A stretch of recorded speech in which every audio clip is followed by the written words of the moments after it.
नासिक वाला जो कांड है वो बहुत ज़्यादा बड़ा हो गया। इसमें सिर्फ 2 ही 4 लोगों की भूमिका आप देखते हैं या आपको लगता है कि इसमें पूरा ऑर्गेनाइज्ड गैंग है? लफ्ज़ जिहाद और धर्मांतरण वेल प्लान्ड ऑर्गेनाइज क्राइम है, बहुत प्रॉफिटेबल धंधा है, बहुत बड़ी फंडिंग है।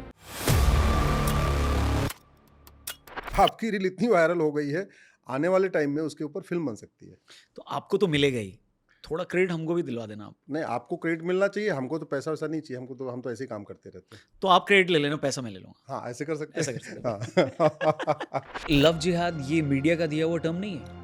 लफ्ज़ जिहाद मीडिया का टर्म नहीं है, लफ्ज़ जिहाद एक रियलिटी है और लफ्ज़ जिहाद पहली बार केरल हाईकोर्ट का दिया हुआ टर्म है। ऑन एन एवरेज 1000 बेटियां पर डे लफ्ज़ जिहाद का शिकार हो रही हैं। On an average per day 1500 परिवारों का धर्मांतरण होता है। ये नंबर कहाँ से है आपके पास?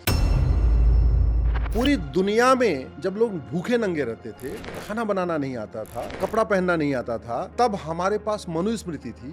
तो मनुस्मृति को लेकर इतनी कंट्रोवर्सी भारत में क्यों है? उसको प्रो ब्राह्मण बताया जाता है और एंटी वुमेन बताया जाता है मनुस्मृति। नहीं, ये तो बिल्कुल उल्टा है। मनुस्मृति में ब्राह्मणों के लिए बहुत लिमिटेशन है। तो मनुस्मृति तो एंटी ब्राह्मण हुआ। उसको एंटी ब्राह्मण नहीं, मैं तो कह रहा हूँ कि आज का नहीं, मैं संविधान आज के लैंग्वेज में बोल रहा हूँ। मेरे को अरे पेलना मत भाई ये तो। और एक और इंटरेस्टिंग आपको बताऊं, अंग्रेज यहाँ के मठ मंदिर के पुजारियों या दूसरे कहीं आज की भाषा में ब्राह्मणों से इतने भयभीत हो गए कि अगर आप ब्रिटिश काल में पूरी फांसी का आप टेबल देख लीजिए, सबसे ज्यादा फांसी ब्राह्मणों को हुई। अच्छा, सबसे ज्यादा ये ऑन रिकॉर्ड है? ऑन रिकॉर्ड है।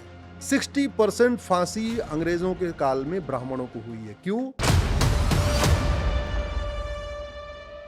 कल 351 में बहुत साफ साफ लिखा हुआ है, संविधान में एक लैंग्वेज के ऊपर चैप्टर है। 351 में ये सरकार की ड्यूटी है, ये सुनिश्चित करे कि भारत के सभी लोगों को हिंदी और संस्कृत लिखना पढ़ना बोलना आए। दुर्भाग्यवश यहाँ हिंदी का विरोध किया जाता है, संस्कृत का विरोध किया जाता है। एक और इंटरेस्टिंग बात, बाबा साहब अम्बेडकर ने एक बिल पेश किया और बोला संस्कृत भारत की ऑफिशियल लैंग्वेज होनी चाहिए। तो तमिल क्यों नहीं इंक्लूड किया गया इसमें?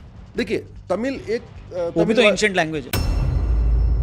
अब 2-3 मेरी लड़ाई और रह गई, इसको ऑर्गेनाइज क्राइम भी डिक्लेयर हो जाइए और ये एक्ट ऑफ टेररिज्म डिक्लेयर 111 113 113 तो अपना काम बन जाएगा। आधी वकालत सीख ली सर मैंने आपके साथ। अरे आप भाई इतने एक्सपर्ट हो, आप जिसके साथ बैठते हो, आपने देखा स्पिरिचुअल लीडर के साथ बैठते हो, एकदम पूरे फुली स्पिरिचुअल हो जाते हो। हम तो कहते हैं कि भैया इस बात को समझो कि दिल्ली अनसेफ है और दुबई सेफ है। आखिर क्यों? दिल्ली और दुबई में क्या अंतर है? कानून क्रिस्टल क्लियर नहीं है, तो पुलिस भी उसका मैनिपुलेशन कर रही है, जांच करने वाले उसका मैनिपुलेशन कर रहे हैं, जजेस भी उसका मैनिपुलेशन कर रहे हैं। इसलिए एक ही अपराध में डिस्ट्रिक्ट कोर्ट फांसी देती है, हाई कोर्ट आजीवन कारावास देती है और कई बार तो सुप्रीम कोर्ट में वो बरी भी हो जाता है। तो सब कुछ बात आके पैसे और पावर पे ही आ रही है। अल्टीमेटली वोट और नोट, कुछ लोग नोट के लिए काम कर रहे हैं, कुछ लोग वोट और नोट दोनों के लिए काम। आप ऐसे समझिए, रूस की जनसंख्या 15 करोड़ है और भारत में 30 करोड़ लोग मुकदमों का टेंशन में। ऑस्ट्रेलिया की जनसंख्या 2 करोड़ है और भारत में 30 करोड़ लोग मुकदमों का टेंशन में, यानी 15 ऑस्ट्रेलिया के बराबर लोग भारत में मुकदमों से टेंशन। बाप रे। मतलब आप ऐसे मान के चलो, अगर होमगार्ड 500 रुपये वसूल रहा है तो उसमें 50 रुपए जाएगा। शेयर सबका है, शेयर सबका है, कद्दू कटेगा सब में बटेगा। हाँ। कितना ईमानदार सिस्टम है सर। हाँ, मतलब सब लोग आपस में मिल बांट के खुशी खुशी रह रहे हैं, है ना? नमस्ते दोस्तों, आप देख रहे हैं TRP the Raunak podcast. TCS Nashik के केस के बाद से लव जिहाद और कन्वर्जन, ये जो 2 टर्म है, ये सोशल मीडिया और मीडिया में बहुत ज्यादा चल रहे हैं। लेकिन लव जिहाद ये शब्द क्या मीडिया का दिया हुआ शब्द है या सचमुच इसमें कोई रियलिटी है? और कन्वर्जन को लेकर देश में कैसे कानून है, इसके बारे में तो बात होगी। साथ ही देश के अलग अलग अदालतों में जो लाखों करोड़ों केसेस पेंडिंग हैं, क्या वो कभी सॉल्व हो पाएंगे? इसके बारे में भी चर्चा करेंगे और बहुत सारे और इश्यूज हैं जो हम सर से डिस्कस करेंगे। अश्विनी उपाध्याय जी हमारे आज के गेस्ट हैं। इससे पहले भी हमारे पॉडकास्ट में वो आए हुए हैं, सुप्रीम कोर्ट के बड़े वकील हैं, PIL मैन ऑफ इंडिया भी उन्हें कहा जाता है। तो आइए इन सारे इश्यूज पे उनसे बात करते हैं। इंपॉर्टेंट पॉडकास्ट है, देखना भी जरूर दोस्तों, और रिक्वेस्ट करूंगा इसे अपने दोस्तों से जरूर शेयर करना। Please welcome Ashwini Upadhyay ji. नमस्ते सर। नमस्ते।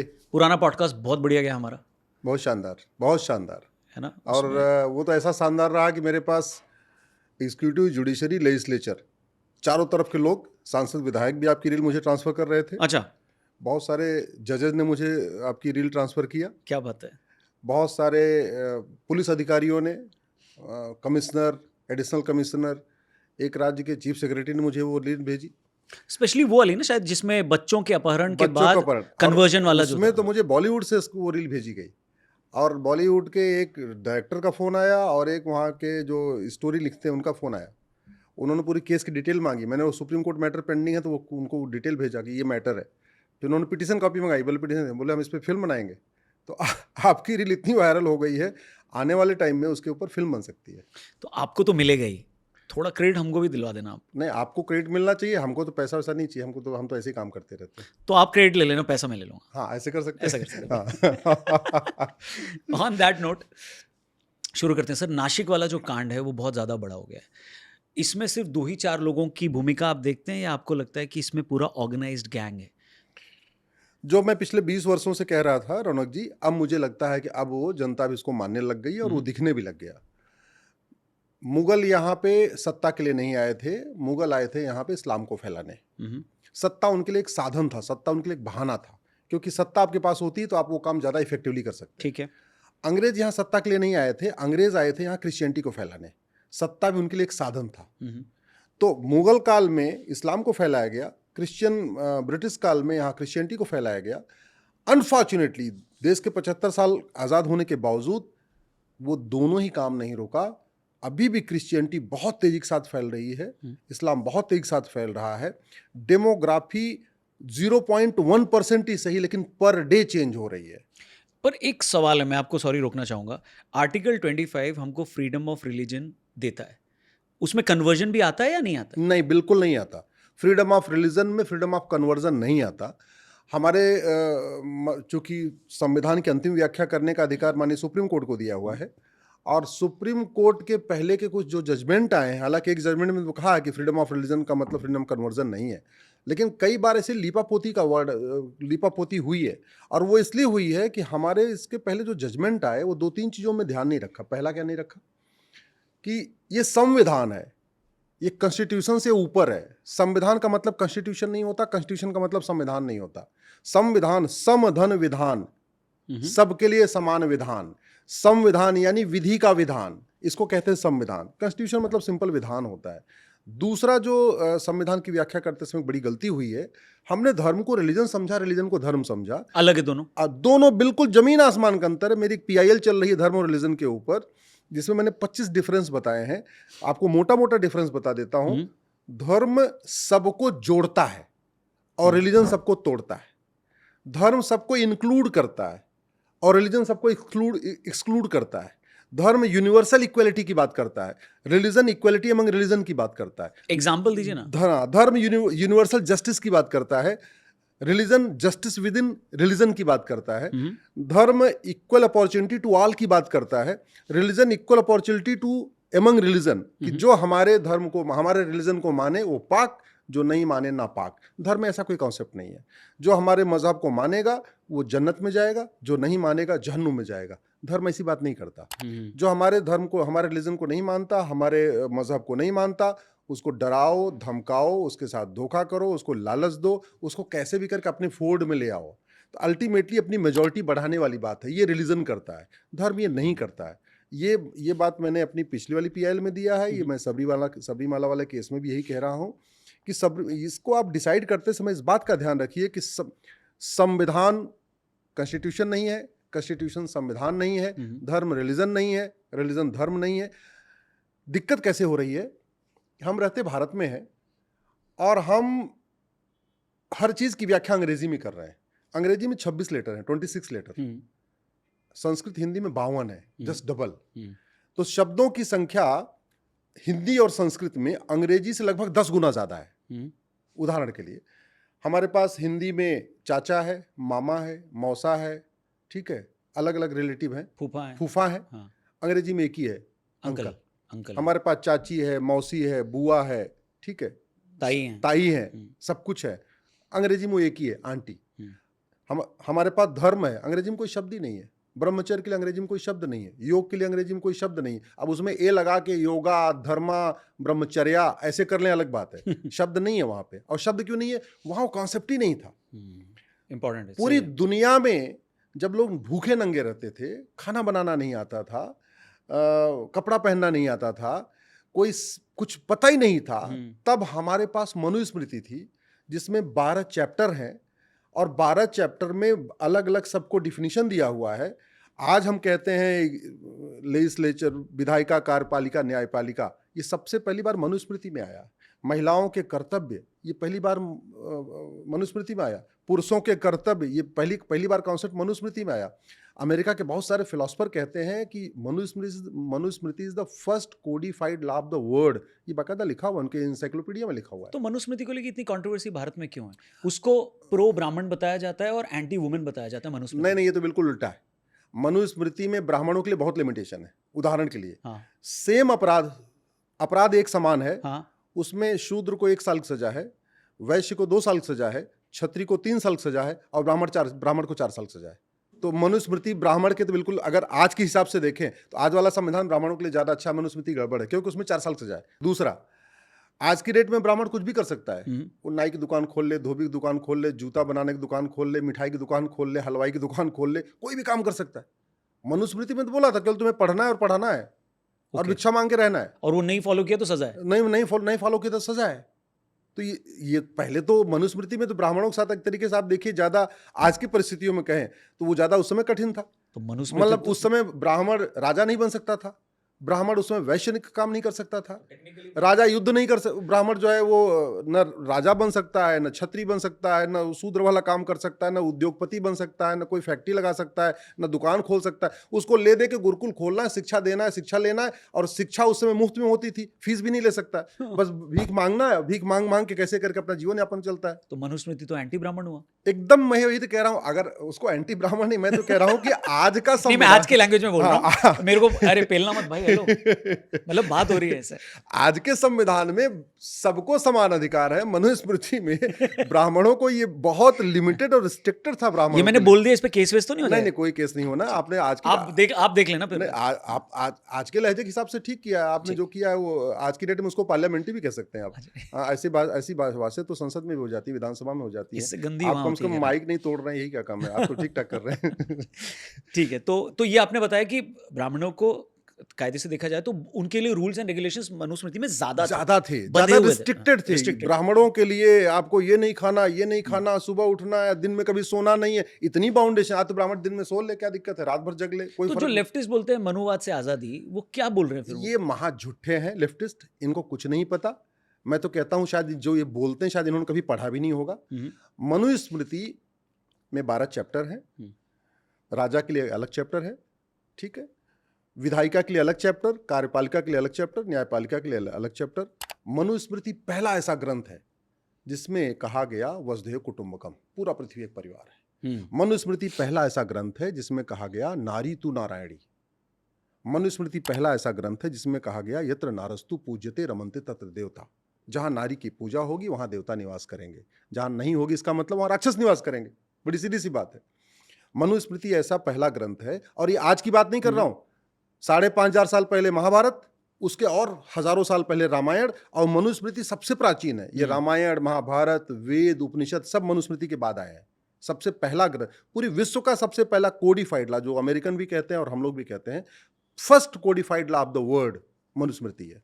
पर महिलाओं के विरोध में भी बहुत सारा चीज मनुस्मृति में लिखा गया है। नहीं, पहले आप महिलाओं के समर्थन देखिए, जो लिखा हुआ और दुनिया में कहीं नहीं लिखा है। ठीक है, पूरी दुनिया में 1100 से ज्यादा रिलीजन है, 6,500 भाषाएं बोली जाती हैं। मुझे 1100 रिलीजन में कहीं आप दिखा दीजिए नारी तु नारायणी का पर्यायवाची या उससे मिलता जुलता, कि हाँ कहीं दिखा दीजिए जहां लिखा हो यत सर्वमंगल मांगल्ये शिवे सर्वार्थ साधिके। पूरी दुनिया में 1100 रिलीजन में कहीं दिखाइए जहां लिखा हो सर्वे भवन्तु सुखिनः सर्वे सन्तु निरामया। पूरी दुनिया के 1100 रिलीजन में कहीं दिखाइए जहां वसुधैव कुटुंबकम लिखा हो। ये रिलीजन तो कॉन्सेप्ट ही अलग है। रिलीजन तो समाज को तोड़ता है, रिलीजन तो एक तरीके से एक्सक्लूड करता है, लोगों को बाहर निकालता है। जो मनुस्मृति के बारे में भ्रांतियां फैलाई गई हैं, उसका एक बड़ा कारण यह है कि मनुस्मृति में कुछ चीजें जोड़ी गई, मुगल काल में जोड़ी गई। अच्छा। और ब्रिटिश काल में ज्यादा जोड़ी गई। मुगलों ने डिवाइड एंड रूल के अंतर्गत उसमें मनुस्मृति में धीरे धीरे कुछ चीजें जुड़वा दिया जो हो ही नहीं सकता, और बाद में अंग्रेजों ने बड़े प्लान्ड वे में उसको और ऐड कराया। अच्छा। तो नतीजा ये हुआ कि जो मनुस्मृति में पहले टोटल 1500 श्लोक थे, अभी वो बढ़ते बढ़ते लगभग 2600 श्लोक हो चुके हैं। तो ओरिजिनली 1500 ही थे? ओरिजिनली 1500, ठीक है, 1500 थे, और अभी 2600। अभी 2600 है। आप इस चीज को ऐसे समझिए कि कोई राजा या कोई महर्षि या कोई ऋषि जो एक तरफ कह रहा है कि उतना ही अपराध करने पे शूद्र को 1 साल की सजा होगी और ब्राह्मण को 4 साल सजा होगी, वो अगले ही पन्ने पे कुछ उल्टा कैसे लिख देगा? तो जोड़ा गया। जैसे आप रामायण को देख लीजिए। जो भगवान श्री राम छोटी सी एक बात कहने पे 14 साल के लिए घर से निकल जाते हैं, वनवासी का जीवन जीते हैं, सबरी का जूठ खाते हैं, सारे दलितों और उनके बीच ही रहते हैं, चाहे आप, और लगातार वो युद्ध करते जाते हैं, हर जगह न्याय करते हैं, ठीक है। रावण को मारने के पहले भी 4 बार वो बातचीत करते हैं, जो कि रावण मतलब एक तरीके से माता सीता को ले गया था रावण। इतना कहने के बावजूद फिर वो एक जो संबूकबद्ध वाली कहानी कहाँ से आ गई? मुझे लगता है ये छेपक है। तो हमारे ग्रंथों के साथ 2 चीजें की गई। एक तो ये किया गया कि कुछ का अर्थ का अनर्थ कर दिया, ठीक है, जैसे ढोल गंवार शूद्र पशुनारी, अर्थ एकदम अलग है, उसका अनर्थ आजकल किया जा रहा है, जो इसके नाम पे दुनिया भर के नेता फेता इधर घूमते रहते हैं, ठीक है। ऐसा। और कुछ एक ग्रंथों में बड़े प्लान्ड वे में, मुगल एरा में और पर्टिकुलरली ज्यादा ब्रिटिश एरा में उन्होंने ये काम किया कि भाई इसमें ऐसी चीजें जोड़ दो जिससे ये बदनाम हो जाए, क्योंकि इतना महान ग्रंथ था। मैं एक बीच और इसमें बताना चाहूंगा। तो सबसे रियल वर्जन कौन सा मनुस्मृति का, अगर किसी को पढ़ना जो 1500 श्लोक का है, अच्छा। वो रियल वर्जन है। ओके। वो है, मार्केट में है, लेकिन ज्यादातर आज की डेट में मनुस्मृति कोई पढ़ ही नहीं रहा है। ना 1500 श्लोक वाला पढ़ रहा है, ना 2600 श्लोक वाला पढ़ रहा है। लेफ्ट वाले ज्यादा ले रहे हैं जलाने के लिए। अभी केवल नेता जो बोल देते हैं वो वीडियो सर्कुलेट कर दिया जाता है, खत्म, बात हो गई। पर सर ये जलाने पे भी तो अपराध होना चाहिए, कैसे जला सकते हो आप कोई टेक्स्ट? नहीं, हमारे देखिए सनातन धर्म की ये खूबसूरती आपको पूरी दुनिया में कहीं नहीं मिलेगी, 1100 रिलीजन में नहीं मिलेगी। शास्त्रार्थ की परंपरा और खुला शास्त्रार्थ, और जिस विषय पे चर्चा करना चर्चा कर लो, ये केवल सनातन धर्म देता है। इस्लाम में आपको ओपन डिबेट का कॉन्सेप्ट नहीं है, क्रिश्चियनिटी में ओपन डिबेट का कॉन्सेप्ट नहीं है। एक व्यक्ति ने कुछ पृथ्वी के बारे में बोल दिया था और बाद में उसको जिंदा मारा गया है, बाइबल के बारे में कुछ कहा था। ऐसे बहुत सारे लोगों ने कुरान के बारे में कुछ कहा, उनको भी मारा गया। आप वेद, उपनिषद, पुराण, भगवत गीता, श्री राम, मनुस्मृति, रामचरितमानस के बारे में कुछ भी शास्त्रार्थ करिए, हमारे देश में कुछ नहीं होता। क्यों? क्योंकि हमारी शास्त्रार्थ की परंपरा रही है। एक बात मैं और रौनक जी कहना चाहूंगा, शायद जो इस पर बहुत कम लोगों चर्चा होती है। हमारा संविधान दुनिया के 10 देशों से कुछ न कुछ लिया गया है। 10 हमारे संविधान निर्माताओं ने पहले 10 देशों का संविधान पढ़ा, अमेरिका का संविधान पढ़ा, ब्रिटेन का संविधान पढ़ा, इसके अलावा फ्रांस का संविधान पढ़ा, साउथ अफ्रीका का संविधान पढ़ा, 10 देशों का संविधान पढ़ा और बेस्ट प्रैक्टिस उनकी निकाली। मैंने उन 10 देशों का संविधान पढ़ा और फिर मैंने मनुस्मृति पढ़ा। मनुस्मृति मैंने पहले भी पढ़ा था, लेकिन मैंने उस पर्सपेक्टिव से पढ़ा कि यार ये जो अमेरिका में जो लिखा है, ये ब्रिटेन में लिखा है, इनको आया कहां से, एक ख्याल आ गया उनके कॉन्स्टिट्यूशन में। ठीक है। फिर मुझे समझ में आया जिन 10 देशों से संविधान हमने कॉपी किया है, उन 10 देशों ने हमारे कुछ पोर्शन मनुस्मृति से लिया है, अच्छा, कुछ पोर्शन उन्होंने वेदों से लिया है, कुछ पोर्शन उन्होंने उपनिषदों से लिया है, कुछ पोर्शन उन्होंने भगवत गीता से लिया है। गोरे तो शाणे निकले। और हमने नहीं लिया। हमने उनका ले लिया, हमें लगा उनका ले रहे और वो हमारा लेके बैठे हुए। तो एक तरीके से हमने अपना ही लिया, लेकिन व्याख्या करते समय इस चीज का ध्यान नहीं रखा। हमने शब्दों का ध्यान नहीं रखा। आर्टिकल 351 में बहुत साफ साफ लिखा हुआ है, संविधान में एक लैंग्वेज के ऊपर चैप्टर है, उसमें लिखा हुआ है कि जो 351 में ये सरकार की ड्यूटी है, ये सुनिश्चित करे कि भारत के सभी लोगों को हिंदी और संस्कृत लिखना, पढ़ना, बोलना आए। आर्टिकल 351 कह रहा है, दुर्भाग्यवश यहाँ हिंदी का विरोध किया जाता है, संस्कृत का विरोध किया जाता है। ये लिखा है, कौन लिखा हुआ है संविधान का आर्टिकल 351। दूसरा एक और आपको बहुत मतलब नई चीज बताता हूं। ये क्यों लिखा है, इसका इंटरप्रिटेशन? इसका इंटरप्रिटेशन ये किया गया क्योंकि भारत की संस्कृति, भारत की परंपरा, वो हमारे ग्रंथों में जो लिखा हुआ है वो दुनिया के ग्रंथों में नहीं लिखा है। तो तमिल क्यों नहीं इंक्लूड किया गया इसमें? देखिए, तमिल एक वो भी तो एंशिएंट लैंग्वेज है। नहीं है, तो एंशिएंट लैंग्वेज, लेकिन वो केवल रिस्ट्रिक्टेड थी तमिलनाडु में, ठीक है, साउथ में। महात्मा गांधी भी इस बात को कहते हैं, इसलिए वो भी हिंदी को ही राजभाषा और हिंदी को ही राष्ट्रभाषा बनाना चाहते थे, क्योंकि ज्यादा लोग कवर करते हैं। Fair enough. और एक इसमें और लैंग्वेज से किसी को प्रॉब्लम नहीं है, हिंदी ऑफिशियल लैंग्वेज है, ठीक है। और जब हिंदी का साउथ वालों ने विरोध किया, एक और इंटरेस्टिंग बात, बाबा साहब अंबेडकर ने एक बिल पेश किया और बोला संस्कृत भारत की ऑफिशियल लैंग्वेज होनी चाहिए। ओके।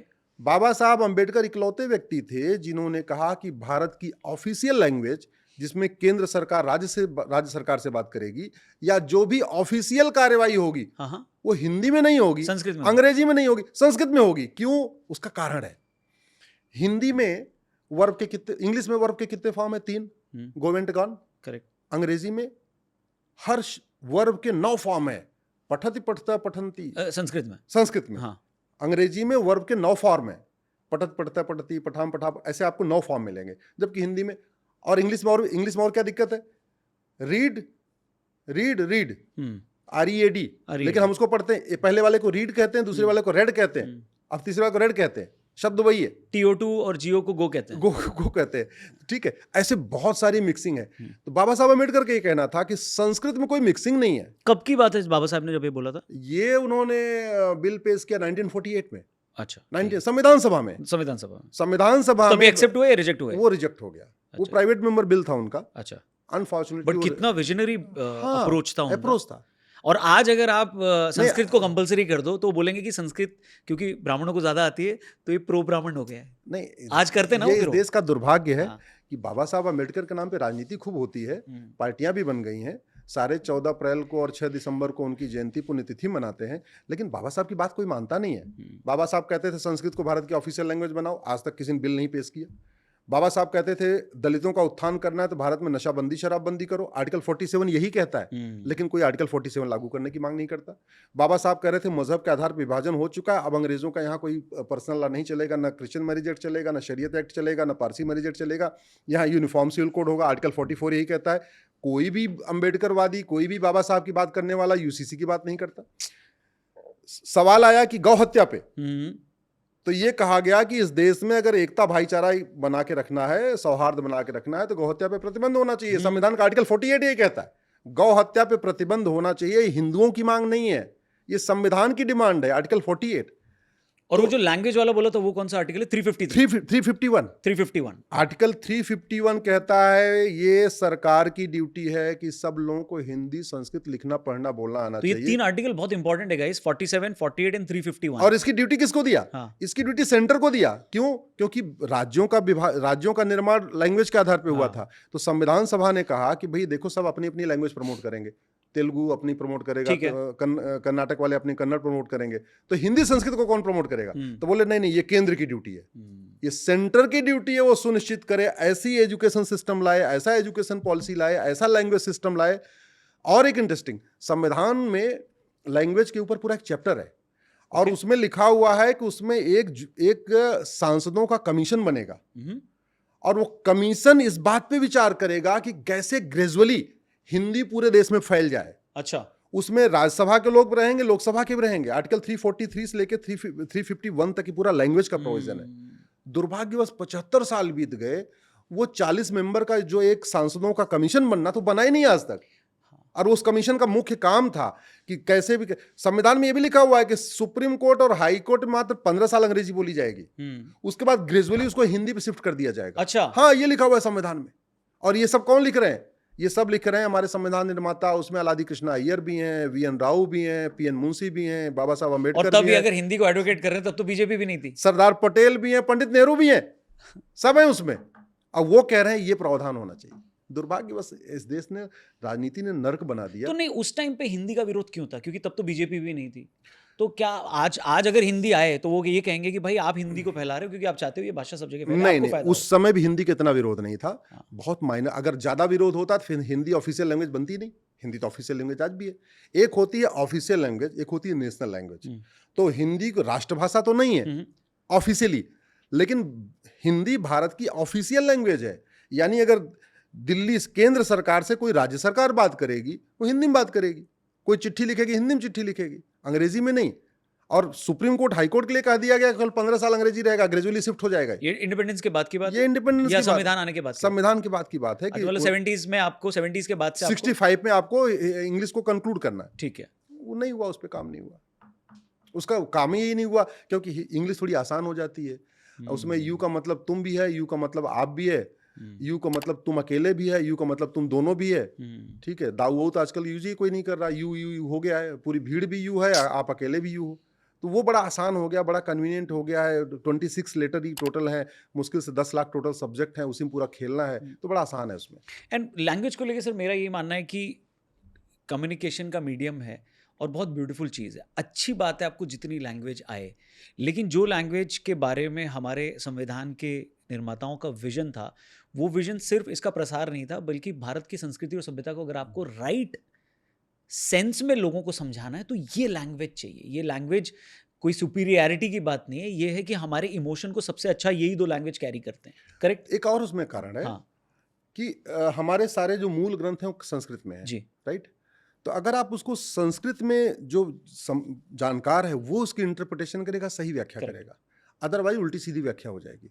जो ग्रंथ तमिल में लिखे हुए हैं उसमें जो तमिल का एक्सपर्ट है वो उसकी व्याख्या करेगा तो अच्छा करेगा। बिल्कुल। जो कुरान लिखी हुई है अगर उसी लैंग्वेज का एक्सपर्ट होगा तो वो कुरान की ज्यादा अच्छी व्याख्या करेगा, दूसरे कम कर पाएंगे। इसलिए उस लैंग्वेज का नॉलेज होना जरूरी है। इसलिए हमारे संविधान निर्माताओं ने कहा कि हिंदी और संस्कृत सबको लिखना पढ़ना बोलना आना चाहिए। सर, नासिक वाले केस पे एक बार वापस आते हैं। मेरा पॉइंटेड क्वेश्चन है, ये 2-4 लोगों द्वारा किया गया क्राइम है या आपको लगता है इसके पीछे एक ऑर्गेनाइज्ड गैंग है? लफ्ज़ जिहाद और धर्मांतरण वेल प्लान्ड ऑर्गेनाइज क्राइम है, बहुत प्रॉफिटेबल धंधा है, बहुत बड़ी फंडिंग है। एफसीआरए के जरिए विदेशों से पैसा आता है, अंदर हवाला के जरिए फंडिंग होती है। भारत में जो ड्रग का कारोबार होता है उससे भी लफ्ज़ जिहाद धर्मांतरण की फंडिंग होती है। रेट फिक्स हो रखा है कि ब्राह्मण, क्षत्रिय, अग्रवाल, जैन, माहेश्वरी, मारवाड़ी की बेटी है तो 15 लाख रुपए मिलेंगे, उसको लफ्ज़ जिहाद में ट्रैप कर लो या उसके परिवार को कन्वर्ट कर लो। अगर वो यादव, पटेल, पाटीदार, ओबीसी जिसको हम कहते हैं, अगर वो पिछड़े समाज का है, मौर्य, कुशवाहा, तो अगर आप लड़की को ट्रैप कर लो या उस पूरे परिवार को कन्वर्ट कर दो 10 लाख रुपए मिलेगा। अगर वो दलित परिवार है, जाटव है, हरिजन है, सरोज है, पासवान है, सैनी है, तो आप उस लड़की को ट्रैप कर लोगे या उसके परिवार को कन्वर्ट कर दोगे तो 5 लाख रुपए मिलेगा। तो लोग इस पूरे धंधे में लग गए हैं और ये आतंकवाद से भी बड़ा खतरा है। मैं फिर से रिपीट कर रहा हूं। पर लव जिहाद ये मीडिया का दिया हुआ टर्म नहीं है? लफ्ज़ जिहाद मीडिया का टर्म नहीं है, लफ्ज़ जिहाद एक रियलिटी है और लफ्ज़ जिहाद पहली बार केरल हाईकोर्ट के का दिया हुआ टर्म है। ओके। केरल हाईकोर्ट के जजमेंट में पहली बार ये कोट किया गया लफ्ज़ जिहाद टर्म, और ये एक फैक्ट है। मेरी पीआईएल चल रही है जिसमें मैंने आंकड़ों के हिसाब से बताया है, ऑन एन एवरेज 1000 बेटियां पर डे लफ्ज़ जिहाद का शिकार हो रही हैं। ये नंबर कहां से है आपके पास? मैं आपको बताता हूं। और on an average per day 1500 परिवारों का धर्मांतरण होता है। ये मेरी पीआईएल चल रही, दोनों पे मैं इसके आंकड़े बताता हूं। गृह मंत्रालय ने पार्लियामेंट को एक रिपोर्ट सौंपी 2021 में, उसके बाद वो रिपोर्ट सौंपनी अभी नहीं आई दोबारा। उस रिपोर्ट में कहा गया कि 3 लाख में 2019 से लेकर 2021 तक 13.5 लाख भारत में बहन बेटियां गायब हुई हैं। 3 साल में 13.5 लाख, इसका मतलब कि ऑन एन एवरेज हर साल लगभग 4.5 लाख बहन बेटियां गायब हो रही हैं। अब वो आंकड़ा बढ़ के लगभग 5 लाख हो चुका है। इस 5 लाख जो बहन बेटियां साल में गायब हो रही हैं उसमें से 1.5 लाख के आसपास वापस मिल जाती हैं, पुलिस के एफर्ट करने के बाद, नेताओं के इंटरफेयर करने के बाद, सोशल एक्टिविस्ट या सोशली थोड़ा मतलब होने के बाद। 3.5 लाख अभी भी वापस नहीं आ रही हैं। 3.5 लाख वापस बेटियां नहीं आ रही, इसका मतलब साल में 365 दिन हो रहे हैं, 3.5 लाख नहीं आ रही, तो आने 1000 हो गया। ऐसे ही 1500 परिवारों का पर डे कन्वर्जन हो रहा है। क्रिश्चियन का अपना जोशुआ प्रोजेक्ट चल रहा है, इनका अपना गजवा हिंद का प्रोजेक्ट चल रहा है, और ये भी चूंकि फंडेड हो रहा है, बड़े पैसे से आ रहा है। आपको नासिक की घटना आपने देख लिया, अमरावती की घटना आपने देख लिया, यूपी के छांगुर जलालुद्दीन की घटना देख लिया आपने, बरेली की घटना भी, ये मैं रिसेंट घटनाएं बता रहा हूँ पिछले 3-4 महीने की। बरेली में बहुत बड़ा गैंग पकड़ा गया, आगरा में बहुत बड़ा गैंग पकड़ा गया है, अभी नागपुर में गैंग पकड़ा गया है, अभी भोपाल में गैंग पकड़ा गया है। जितने भी गैंग पकड़े गए इसमें सब कोई 1000 को कन्वर्ट कर चुका है, कोई 1500 को कन्वर्ट कर चुका है, कोई 2000 को कन्वर्ट कर चुका है। जितने भी गैंग मिल रहे हैं, किसी ने 55 बेटियों को लफ्ज़ जिहाद में ट्रैप कर लिया, किसी ने 180 को कर लिया, किसी ने 150 कर लिया, किसी ने 200 कर लिया। ये कोई मतलब ये संयोग नहीं है, ये वेल प्लान्ड प्रयोग है। क्यों? इसका कारण बताता हूँ आपको। पहलगाम में आतंकवादियों ने आके 26 हिंदुओं को मारा, जिसको हम ऑपरेशन सिंदूर उसके बाद किया गया। अब उसका इफेक्ट आप देखिए, जब प्रैक्टिकली उसका इफेक्ट क्या है कि 26 हिंदू कम हो गए, लेकिन वो 26 बेटियां बची रहीं, राइट। अब अगर वो दोबारा शादी करती हैं तो भी उनका परिवार चलता रहेगा, वो हिंदू बने रहेंगे, और नहीं भी करती हैं तो उनके जो अपने बच्चे होंगे वो लेके रहेंगे तो भी वो हिंदू बने रहेंगे। तो पहलगाम में आतंकी घटना से क्या हुआ? 26 हिंदू कम हुए, 26 परिवार कम नहीं हुए, 26 हिंदू कम हो गए।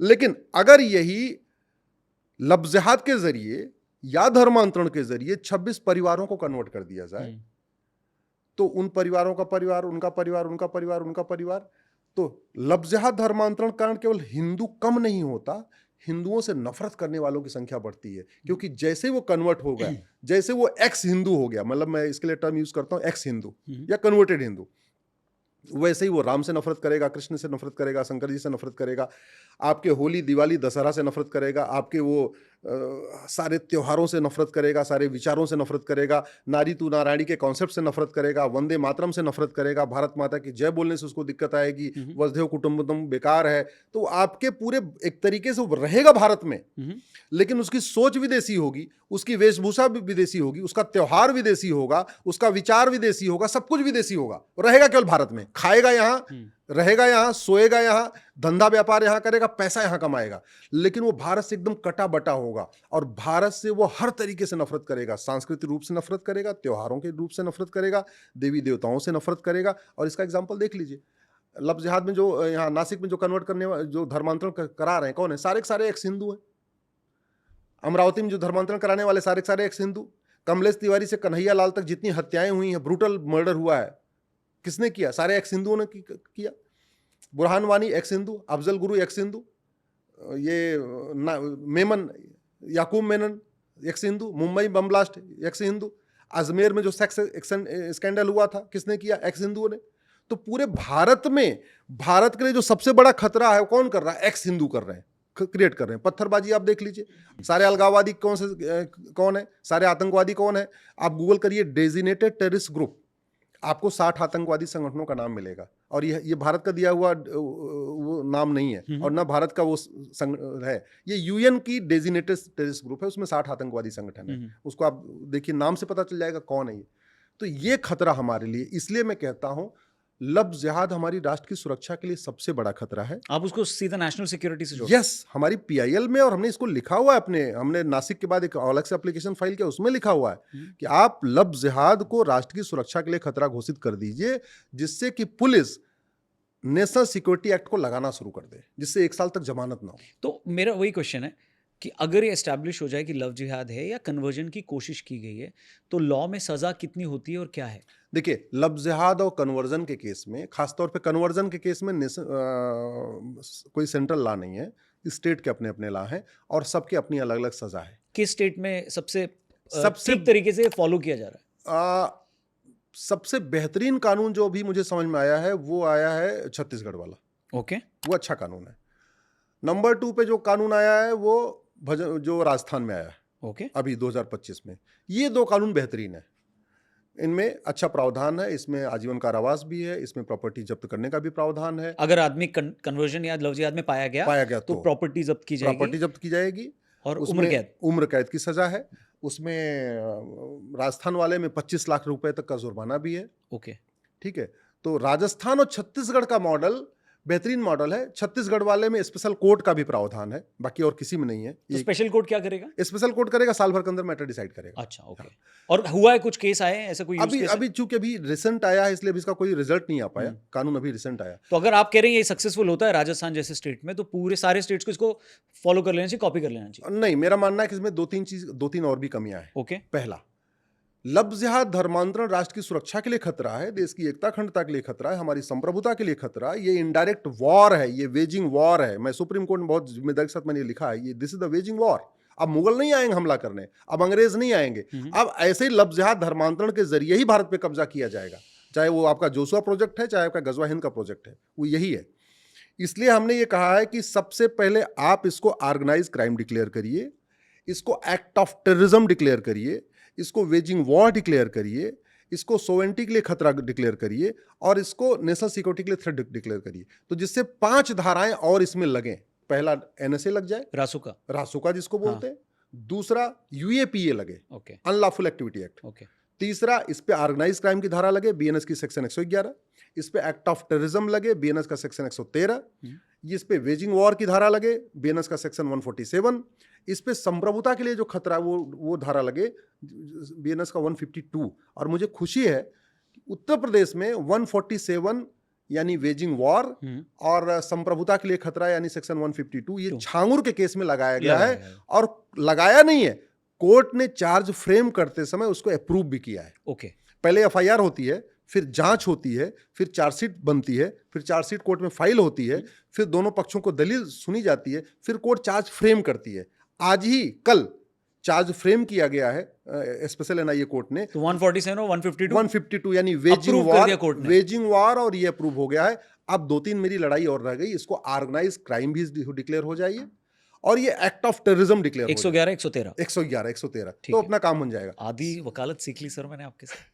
अरे आप भाई इतने एक्सपर्ट हो, आप तो जिसके साथ बैठते हो, आप मैंने देखा स्पिरिचुअल लीडर के साथ बैठते हो एकदम पूरे फुले स्पिरिचुअल हो जाते हो। अब आपके पीछे किताबें शानदार शानदार लगी हुई, एकदम स्पिरिचुअल किताबें। भगवान की गुरुओं की कृपा है सर। बाकी तो आप ये कह रहे हैं ये अगर हुआ, दो चीज उसमें और, हाँ। इसमें सिटीजनशिप खत्म करने का प्रावधान अभी नहीं है। मेरा मानना है ऐसे लोग जो देश के साथ गद्दारी कर रहे हैं, मक्कारी कर रहे हैं, विदेशों से पैसा लेके भारत में गजवा हिंद करने की कोशिश कर रहे हैं, इनको भारतीय कहलाने का हक नहीं है। इनकी सिटीजनशिप खत्म होनी चाहिए। तो सिटीजनशिप दूसरा, होने का मतलब क्या इनका है? सिटीजनशिप खत्म का मतलब, सिटीजनशिप खत्म हो जाएगा ना उसके पास ड्राइविंग लाइसेंस होगा, ना उसके पास वोटर आईडी होगी, ना उसके पास राशन कार्ड होगा, ना उसके पास बर्थ सर्टिफिकेट, सब कुछ कैंसिल हो पर जाएगा। रहेगा यहीं पे। वो भारत में रहेगा, तो सर और रकस क्रिएट करेगा वो घुसपैठिया बन के रहेगा। नहीं नहीं, रकस नहीं क्रिएट करेगा। फिर कहीं जाएगा तो उसको फिर लठ लोग मारेंगे, फिर उसके पास फंडामेंटल राइट ही नहीं रहेगा ना, चिल्लाएगा नहीं कि हमको मार दिया मार दिया। फिर तो फिर उसको समाज अपने आप ठीक कर लेगा। अभी तो चूंकि वो भारत का नागरिक बना हुआ है, तो कुछ भी उसके साथ होता है तो हाईकोर्ट सुप्रीम कोर्ट भागता रहे, मेरा फंडामेंटल राइट। हमारा कहना है मानवाधिकार मानव का होना चाहिए, दानव का नहीं। जो लव जिहाद और धर्मांतरण कर रहे हैं ये दानव है, इनको कठोर दंड मिलना चाहिए। 100% प्रॉपर्टी जब्त हो, इनकी सिटीजनशिप खत्म हो और साल भर के अंदर इनको सजा हो। और चूंकि लव जिहाद धर्मांतरण किसी एक राज्य की समस्या नहीं है, ये राष्ट्रीय समस्या है। आर्टिकल 14 कहता है equality before law, equal protection of law, यानी कानून की छतरी सबके लिए एक समान होगी और समान अपराध में सबको समान दंड मिलेगा। अभी लव जिहाद धर्मांतरण में अलग अलग दंड है, यूपी में अलग दंड है, छत्तीसगढ़ में अलग दंड है, राजस्थान में अलग प्रोविजन है ना। समान अपराध समान सजा, जो क्राइम है तो सजा भी सजा होनी चाहिए। इसलिए मैं कहता हूं इसको पार्लियामेंट में तत्काल ले आना चाहिए और नया कानून न भी बनाए तो बीएनएस जो बना है ना उसमें एक चैप्टर जोड़ दें, ऑफेंस रिलेटिंग टू लव जिहाद एंड कन्वर्जन, इतना जोड़ दें और उसी में काम हो जाएगा। और ये लॉ कमीशन करेगा या लॉ कमीशन रिकमेंडेशन संसद को देगा? नहीं, इसमें लॉ मिनिस्ट्री सीधे बिल ले आए, लॉ कमीशन की कोई टेंशन नहीं है। तो आपको लगता है इसका अपोज करेंगे लोग? इसको अपोज करने वाले तो हर चीज का अपोज करेंगे। वो तो अगर आप इंडिया को भारत कह दो तो भी अपोज करेंगे। क्योंकि जिस केरल हाईकोर्ट की आपने बात करी उसमें ये दलील जो ये जो डिसीजन आया या ये जो टर्म आया, ये क्रिश्चियन कम्युनिटी ने बोला था कि हमारी लड़कियां कन्वर्ट हो रही हैं। नहीं, केरल में हो ही रही है। तो ये लव जिहाद तो उनका आया, मतलब कहने का मतलब है इसमें हिंदूज का टेक्निकली इन्वॉल्वमेंट नहीं है। इसमें क्रिश्चियन कम्युनिटी ने कहा कि क्रिश्चियन लड़कियों को इस्लाम में कन्वर्ट किया जा रहा है। तो फिर तो ये कॉमन प्रॉब्लम है। ये कॉमन प्रॉब्लम है और ये यूनिवर्सल प्रॉब्लम है। ठीक है। हमारे यहाँ इसको लव जिहाद कहते हैं, ब्रिटेन और यूएस में ग्रूमिंग गैंग कहते हैं। वहां क्या लॉ है? वहां पे लाइफ है, प्रॉपर्टी, ये सब कुछ है वहां। सब कुछ है बनाया उन्होंने। इनफैक्ट फ्रांस ने भी कानून बनाया जो बड़ा लिबरल बनता था। Liberty of thought, liberty of belief, liberty of faith, liberty of worship वाला कॉन्सेप्ट उन्होंने दिया था और वो भी वहां उन्होंने कानून बनाया। इसमें मेरा एक ऑब्जेक्शन है सर, लॉ और कानून में नहीं। जब भी ऐसा कोई केस किसी कॉर्पोरेट पर आता है, कॉर्पोरेट को टारगेट किया जाता है, न कि उसके लोगों को। अब जैसे यहाँ पे टीसीएस बोला जा रहा है, टीसीएस ने वो सेंटर नासिक जैसे एक छोटे एरिया में बनाया एज कम्पेयर टू महाराष्ट्र, इतना बड़ा स्टेट है, वहाँ पर एम्प्लॉयमेंट भी जनरेट हो रही है, वहाँ पर लोग काम भी कर रहे हैं। अब कोई बड़ा कॉर्पोरेट ऐसा शाउट आउट अगर कॉर्पोरेट के अगेंस्ट में होगा तो आपको लगता है वो वहाँ पे एस्टैब्लिश करेगा? इससे कॉर्पोरेट की छवि खराब होती है या आपको लगता है कॉर्पोरेट ही जिम्मेदार है इसके लिए? दोनों है, ये केस टू केस बेसिस है। हाँ, टीसीएस में बताइए। मैं टीसीएस की बात करता हूँ। टीसीएस की घटना पिछले कई वर्षों से चल रही थी, ये ऑल ऑफ सडन नहीं हुई है। आप कह रहे हैं उसको पता था? यस, ऑल ऑफ सडन हो रही है। और जहाँ पे आपके वाइस प्रेसिडेंट बैठ रहे हो, आपके डायरेक्टर्स बैठ रहे हो, आपके जीएम बैठ रहे हो, दुनिया भर की पूरा लोग बैठ रहे हो, और वहाँ पे आपके वहीं कैंपस में नमाज पढ़ना शुरू हो जाए, वहीं कैंपस में लोग बुरके में आना शुरू हो जाए, हिजाब में आना शुरू हो जाए, नकाब में आना शुरू हो जाए, और फिर वहीं आपके पास चारों तरफ सीसीटीवी है, आपके पास सब कुछ है। आपको फेस्टिवल के दौरान, ईद के दौरान क्या हो रहा है और होली के दौरान क्या हो रहा है और दिवाली के दौरान क्या हो रहा है, अगर इतना डिफरेंस आपको समझ में नहीं आ रहा है तो फिर आप इसका मतलब आप या तो आपका इंटेंशन गलत है और या तो फिर कुछ और गड़बड़ है। मेरा ये मानना है इतना बड़ा केस नेक्सस हुआ है जिसमें पहले लोग उसमें घुसे हैं, काफ़ी दिन तक उसमें हिडन लोगों ने काम किया है, वो एविडेंस इकट्ठा किए हैं। अगर 4 लोग बाहर के लोग जाके वहाँ एक कॉन्ट्रैक्ट पे नौकरी करके और 4-5 महीने में इतने सारे एविडेंस इकट्ठा कर सकते हैं और वहाँ के मैनेजर, सीनियर मैनेजर और जीएम फीएम इतने दिन से कुछ पता ही नहीं चल रहा है, मुझे नहीं विश्वास। तो इग्नोरेंस है आपके? इग्नोरेंस है, मुझे नहीं, मुझे लगता है कहीं ना कहीं इन्वॉल्वमेंट है, इग्नोरेंस नहीं। तो इसलिए अगर कॉर्पोरेट का नाम आ रहा है तो बनता है आना आपके? बिल्कुल बनता है। लेंस कार्ड के केस में मेरे को बताइए सर, पीयूष बंसल ने आके जस्टिफिकेशन भी दिया।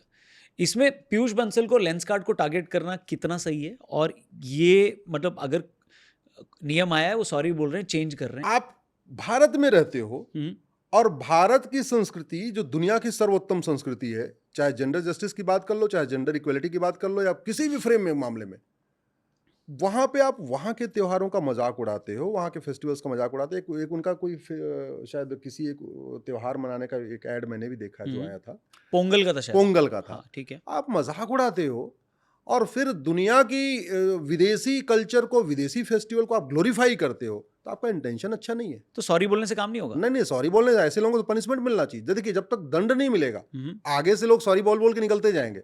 आपने एक डैमेज कर दिया, एक कल्चर को हमारे डैमेज करने की कोशिश किया। अल्टीमेटली यार सबसे प्रमुख क्या है? वो हमारा है, हमारी संस्कृति, हमारा धर्म। आपने उसको डैमेज कर दिया। मुझे नहीं पता आपको कहाँ से कितना पैसा मिला था, मुझे नहीं पता ये करने के पीछे आपके कितने चश्मे और बिक गए, चश्मे बिके या कम बिके, भगवान जाने क्या हुआ, आपने क्यों किस इंटेंशन से किया। लेकिन ऐसे लोगों को सिंपल माफी वाफी से नहीं होना चाहिए।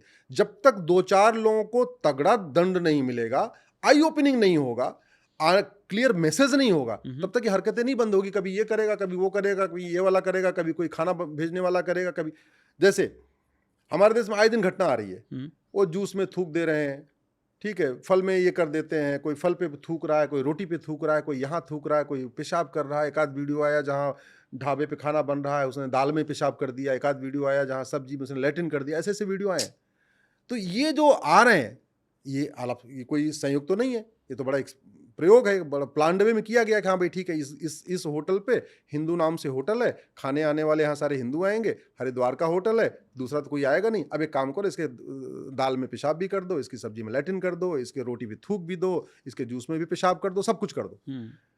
ऐसे लोगों को केवल पकड़ने से, गिरफ्तारी करने से मैसेज नहीं आएगा। मैसेज तब होगा जब इनकी सजा हो, इनकी प्रॉपर्टी जब्त हो। ऐसे लोगों की एकदम कंप्लीट केवल सोशल बाइकआउट से नहीं होगा, जब तक डिटरेंट नहीं होगा और वो खबर छपेगी नहीं, वो इलेक्ट्रॉनिक मीडिया में, हाँ भाई इसको 20 साल सजा हो गई, इसको 25 साल सजा हो गई, इसको 30 साल सजा हो गई, तब जाके खौफ पैदा होगा। दुनिया के बाकी देशों में, जिन 10 देशों से हमने संविधान लिया है, आप जरा वहां सजा देखिए कैसे कैसे होती है। साइबर फ्रॉड पे 400 साल। अच्छा, वो चिट फंड बना के धोखा दे दिया, 1000 साल। इतना क्यों? चिटफंड में तो यहाँ तो लोग बाहर घूम रहे हैं। अरे यहाँ तो बाहर घूम रहे हैं, वहां नहीं घूमते। पूरी दुनिया में आप कभी गूगल करिए longest sentences in the world, तो पता चलेगा थाईलैंड में एक आदमी व्यक्ति ने चिटफंड कंपनी बना के 16,000 लोगों को 1 का 2, 1 2 का 4 करने का, से हाँ 1 to 4 चूना लगाया। से चूना लगाया। हाँ। 1,41,000 साल सजा हुई इसको। 1,041 1,41,000 1,41,000। क्यों? क्योंकि उससे पता चलता है कि उसका क्राइम कितना बड़ा है। भाई स्वाभाविक सी बात है, आपने एक व्यक्ति ने 1 मर्डर किया या 10 मर्डर किया, उसकी सजा से तो पता चलेगा 1 मर्डर किया 10। सबको आपने सिंपल आजीवन कारावास दिया, तो लोगों को पता कैसे चलेगा इसने मर्डर 10 किए कि 15 किए? तो ये एक फाइनेंशियल क्राइम है, ये उसमें इतना बड़ा सजा क्यों? और फाइनेंशियल क्राइम में ज्यादा सजा होनी चाहिए। क्यों? क्योंकि कुछ ऑफेंस ऐसे होते हैं प्लान्ड नहीं होते। आप सड़क पे जा रहे थे, गाड़ी टकरा गई, गुस्सा आ गया, आपने घूसा उसा मार दिया, और घुसा मार दिया तो सिद्धूक तरीके से पता चला सामने वाला गिर गया, बेहोश हो गया। ऐसा भी हो जाता है, रोड रेज जिसको कहते हैं। आप दारू के नशे में हैं और ऑल ऑफ सडन वहाँ से कोई बेटी बहन गुजर रही है, आपकी नीयत खराब हो गई, आप होशो आवास में नहीं है, ड्रग में है, ये है। और ज़्यादातर जिसमें छोटे छोटे बच्चों के साथ क्राइम होता है उसमें ड्रग एडिक्ट बहुत करते हैं ऐसे क्राइम। तो ये भी कई बार वेल प्लान्ड नहीं होता, प्लान्ड भी होता है, वेल प्लान्ड नहीं। फाइनेंशियल क्राइम हमेशा वेल प्लान्ड होता है। ये आप बाहर की बात बता रहे हैं, विदेशों की बात बता रहे हैं। मैं पूरी दुनिया में, हाँ, फाइनेंशियल क्राइम, पैसे का जहां मामला है, वो वेल प्लान्ड होता है, वेल ऑर्गेनाइज्ड होता है। कोई घूसखोरी नहीं कह सकता हमने अरे मेरा मन खराब, ड्रग में था तो 2 लाख ले लिया, हाँ ले लिया, ऐसे नहीं होता। देखिए, घूसखोरी हो, कमीशन खोरी हो, हवाला हो, काला धन हो, या जो भी फाइनेंशियल क्राइम है, ये वेल प्लान्ड होता है, वेल ऑर्गेनाइज्ड होता है, होशो हवास में किया जाता है, कोई गुमराह करके नहीं करता, कोई माइनर नहीं करेगा, ये इसीलिए दुनिया में फाइनेंशियल क्राइम, चाहे आप अमेरिका उठाइए, आप सिंगापुर उठा के देख लीजिए, आप चीन को उठा के देखिए, चीन में घूसखोरों को फांसी होती है, वहाँ के एक पूर्व मंत्री को फांसी हुई है, वहाँ कंपनी के जीएम को फांसी हुई है। ड्रग कारोबार सिंगापुर में देखिए, उठा के फांसी देते हैं। घुसपैठ इजराइल में मिनिमम आजीवन कारावास, उससे कम कोई सजा ही नहीं है। आपने घुसपैठ किया या घुसपैठियों की मदद किया, आपने घुसपैठियों कोई डॉक्यूमेंट बना दिया, आधार बना दिया, राशन कार्ड यहाँ की भाषा में कहें, कुछ भी आपने बनाया, सीधे आजीवन कारावास। क्यों? क्योंकि घुसपैठ होशो हवास में होती है, घुसपैठियों की मदद होशो हवास में होती है। तो इन आपने दोनों को फांसी। दोनों, हाँ। तो दुनिया के कई देशों ने ये कहा कि भाई जो होशो हवास में अपराध किया जाएगा, सोच वो समझ कर हीनियस क्राइम में आएगा। वो हीनस क्राइम में आएगा, उसमें कोई लीनियंसी नहीं होगी, उसमें हाँ, कोई वो नहीं रियायत होगा, नहीं बरती हाँ, जाएगी। रियायत नहीं बरती जाएगी। हमारे यहाँ तो सर फाइनेंस वाला तो सबसे अच्छा है कि भाई आप करो, थोड़ा पैसा खर्चा करो, बाहर आ जाओ। और यहाँ पे जो एक और बदमाशी है, या मैं बोलूँ कि क्या है, कि आप किसी के पॉकेट से 20 रुपया चुरा लो तो वो क्रिमिनल केस हो जाता है, आप किसी की 20 करोड़ की ज़मीन ले लो तो सिविल केस हो जाता है। यही हो रहा है, ये- यही हो रहा है। इसलिए तो इन्हीं सड़े हुए कानूनों के खिलाफ, इसी सड़े हुए सिस्टम के खिलाफ तो मैं लड़ते लड़ते बूढ़ा हो गया हूँ, आधी आधी उम्र क्रॉस हो चुकी है। आप जरा सोचो, आपका 100 रुपये कोई पॉकेट निकाल ले, हाँ जी, और पता चला ये भाई पॉकेट मार दिया हमारी, हाँ। उसमें 100 ही रुपये था। हाँ जी, आप जाओ, बोले देखो जी इसे हमारी चोरी किया इसने, आप सीसीटीवी का फुटेज दिखा दो, कुछ दिखा दो, पुलिस उसको पकड़ेगी, जेल में डाल देगी, राइट। आपके 100 एकड़ जमीन पे कोई कब्जा कर ले, आपके पास सीसीटीवी की फुटेज है कि लोग आए हैं, भीड़ में आए और आपकी पूरे खेत पे कब्जा कर लिया। अब आप थाने जाओ, बोले जी देखो हमारे जमीन पे कब्जा कर लिया, बोले ये हमारे यहाँ नहीं मैटर है, ये सिविल मैटर है, कोर्ट में जाओ। अब आप तारीख से तारीख धक्के खाओ, राइट। आपकी कोई गाय चुरा ले, आपकी कोई बकरी चुरा ले, आपकी कोई मुर्गी चुरा ले, आप जाओ थाने, बोले देखो जी ये हमारे पास वीडियो है, हमारी मुर्गी चोरी हो गई, हमारी बकरी चोरी हो गई, हाँ बोले ठीक है, FIR लिखा जाएगा, उसको पकड़ेंगे, जेल में डालेंगे। आप जाके बोलो जी मेरा पूरा मुर्गी खाना कब्जा हो गया, पूरे मेरा बकरी खाने पे कब्जा हो गई, या मेरी पूरी भेड़ खाने पे कब्जा हो गई, या मेरी पूरी गौशाला पे कब्जा हो गई, बोले नहीं नहीं ये तो सिविल मैटर है, आप जाओ ना उधर कब्जा करने।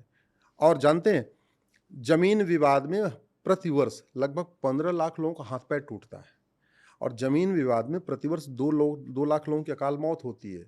क्या होता है?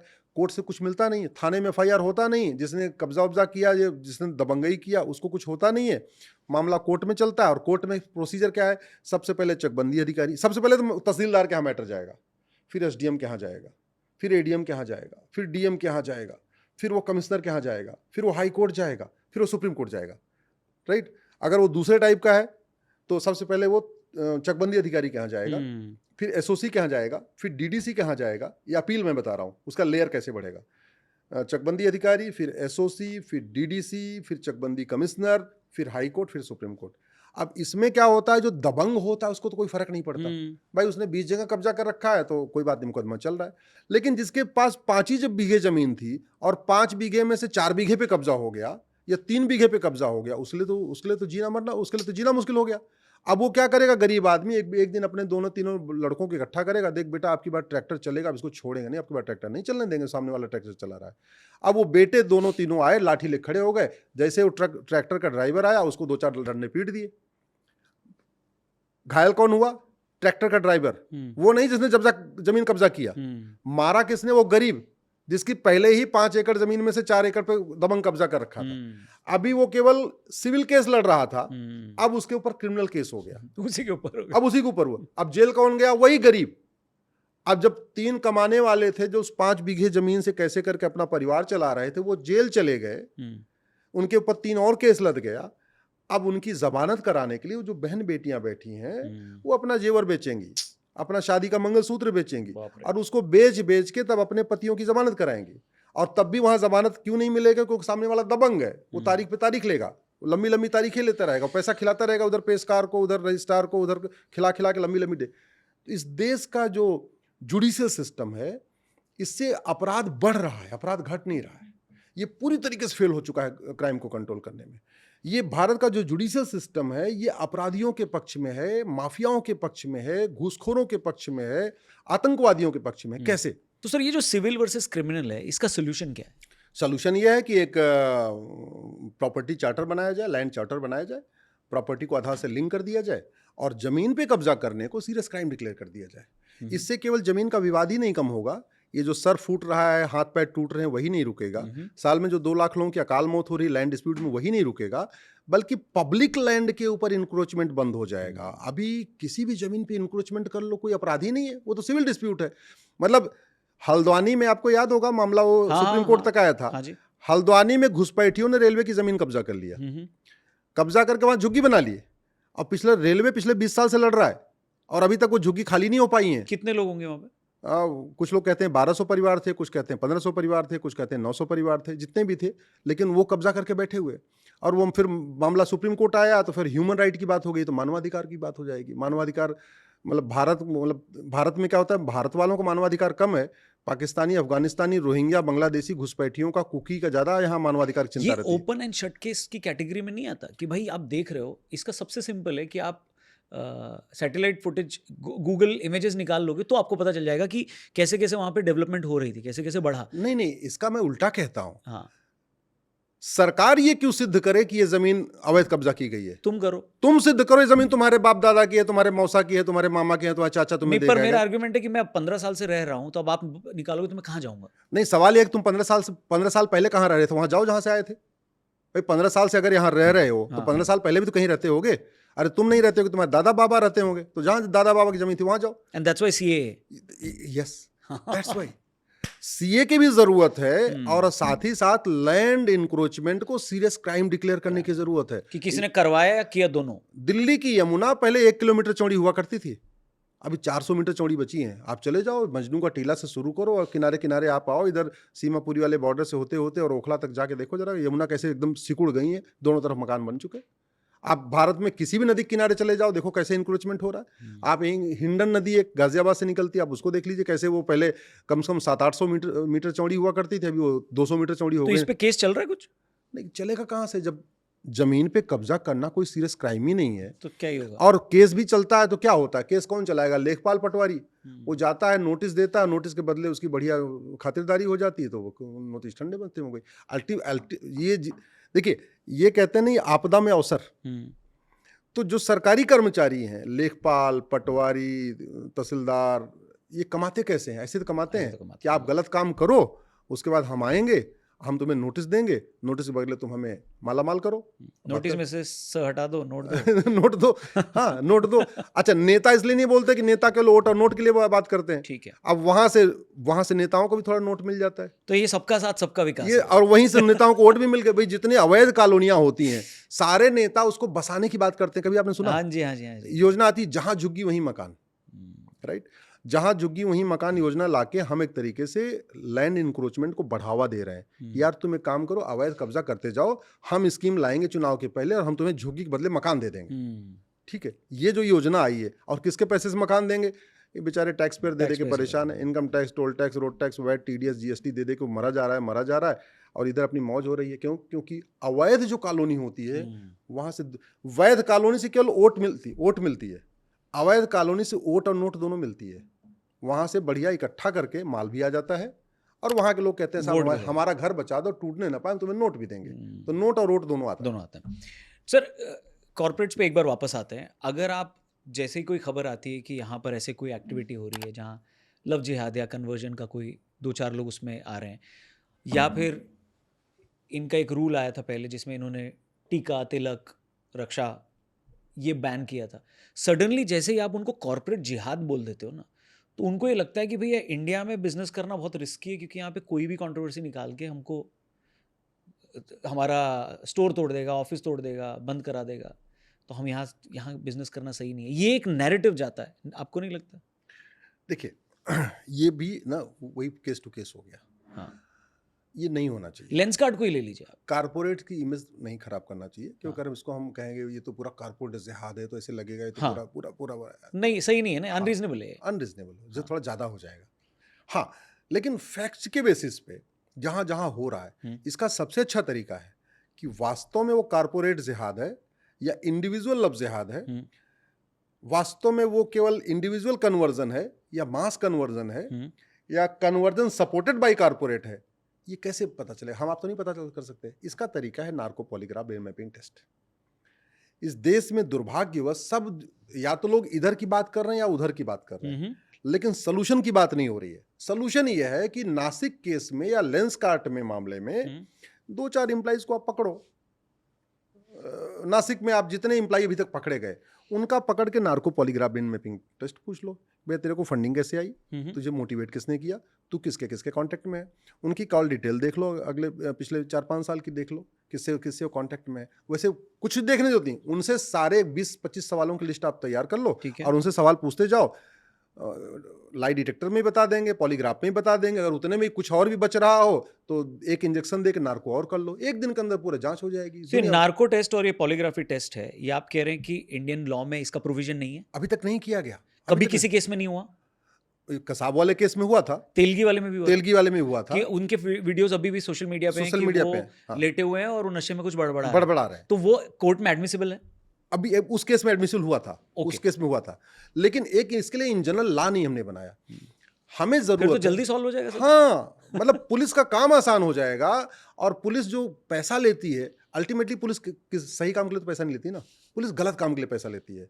पुलिस गलत लोगों को छोड़ने के लिए पैसा लेती है, गलत लोगों को बचाने के लिए पैसा लेती है, जांच को थोड़ा ढील करने के लिए पैसा लेती है, ढिलाई करने के लिए पैसा लेती है। सही काम के लिए तो कोई पैसा नहीं देगा।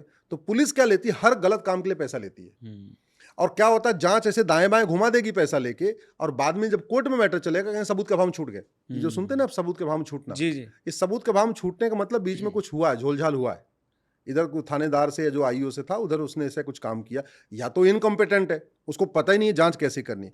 इसलिए भारत में एक तो पहले इन्वेस्टिगेशन चार्टर की जरूरत है, ठीक है, कि आपके क्वेश्चन फिक्स हो जाए। रेप के केस में हमको ये 100 क्वेश्चन पूछना ही पूछना है, ठीक है। हमको चोरी धोखाधड़ी में ये 50 क्वेश्चन पूछना ही पूछना है, हाँ। हमको साइबर क्राइम हुआ ये, मतलब एक स्टैंड जिसको एसओपी कहते हैं, स्टैंडर्ड ऑपरेटिंग प्रोसीजर, ये हमें क्राइम वाइज एक डिफाइन करना पड़ेगा। व्हाइट कॉलर में हमको ये 50 चीजें जांच करनी है, रेप में इतनी करनी है, साइबर फ्रॉड में इतनी करनी है, लफ्ज़ जिहाद धर्मांतरण जो इस तरीके काम हो रहा है इसमें मुझे ये 50-60 एसओपी रेडी नहीं है आप कह रहे हो? एसओपी कोई रेडी नहीं है। हर स्टेट में हर थाने में अलग होता है। सबका अपना अपना हिसाब है। आईओ जो मन करे करे, न करे न करे, सबूत के अभाव में बरी हो जाए तो भी न पुलिस पे कुछ होता है, न जज पे कुछ होता है, न जज साहब जिन्होंने छोड़ दिया उन पे कुछ हुआ, न जिसने गड़बड़ सड़बड़ जांच किया उस पर कुछ हुआ। तो कोई अकाउंटेबिलिटी नहीं है, कोई रिस्पॉन्सिबिलिटी नहीं है। उसका बड़ा कारण यह है हमारी पुलिस व्यवस्था आज भी गुलामी वाली चल रही है। जो 1861 में पुलिस एक्ट बना के अंग्रेज गए थे वही आज भी चल रही है।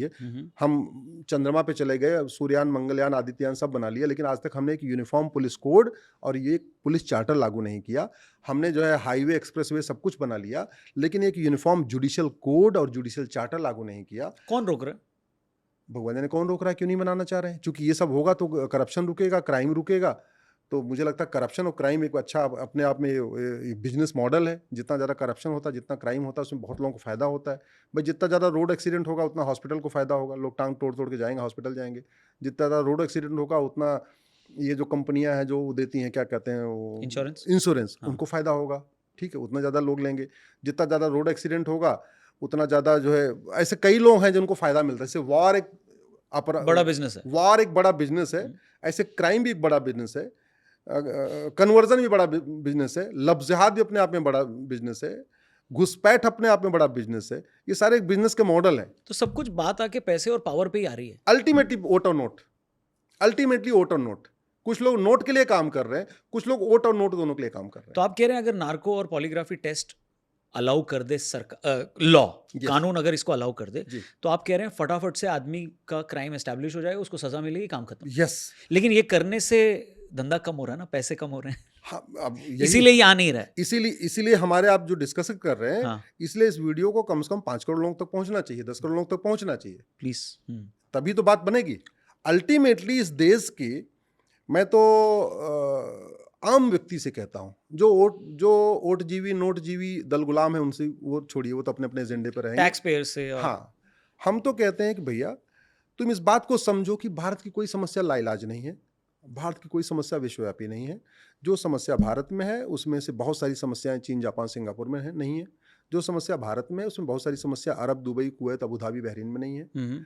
इस बात को समझो कि दिल्ली अनसेफ है और दुबई सेफ है। आखिर क्यों? दिल्ली और दुबई में क्या अंतर है? कानून का।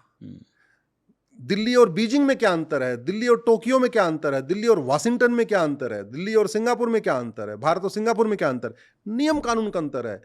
तू मैं करने से, आरोप प्रत्यारोप करने से, नूरा कुश्ती करने से, बतौलेबाजी करने से, लच्छेदार भाषण देने से, तू चोर मैं सिपाही करने से कोई समस्या ठीक नहीं होती। कानून बदलो भाई। समस्या ठीक होती है नियम बदलने से, कानून बदलने से, सिस्टम बदलने से, और एजुकेशन सिस्टम बदल, पर्टिकुलरली एजुकेशन सिस्टम।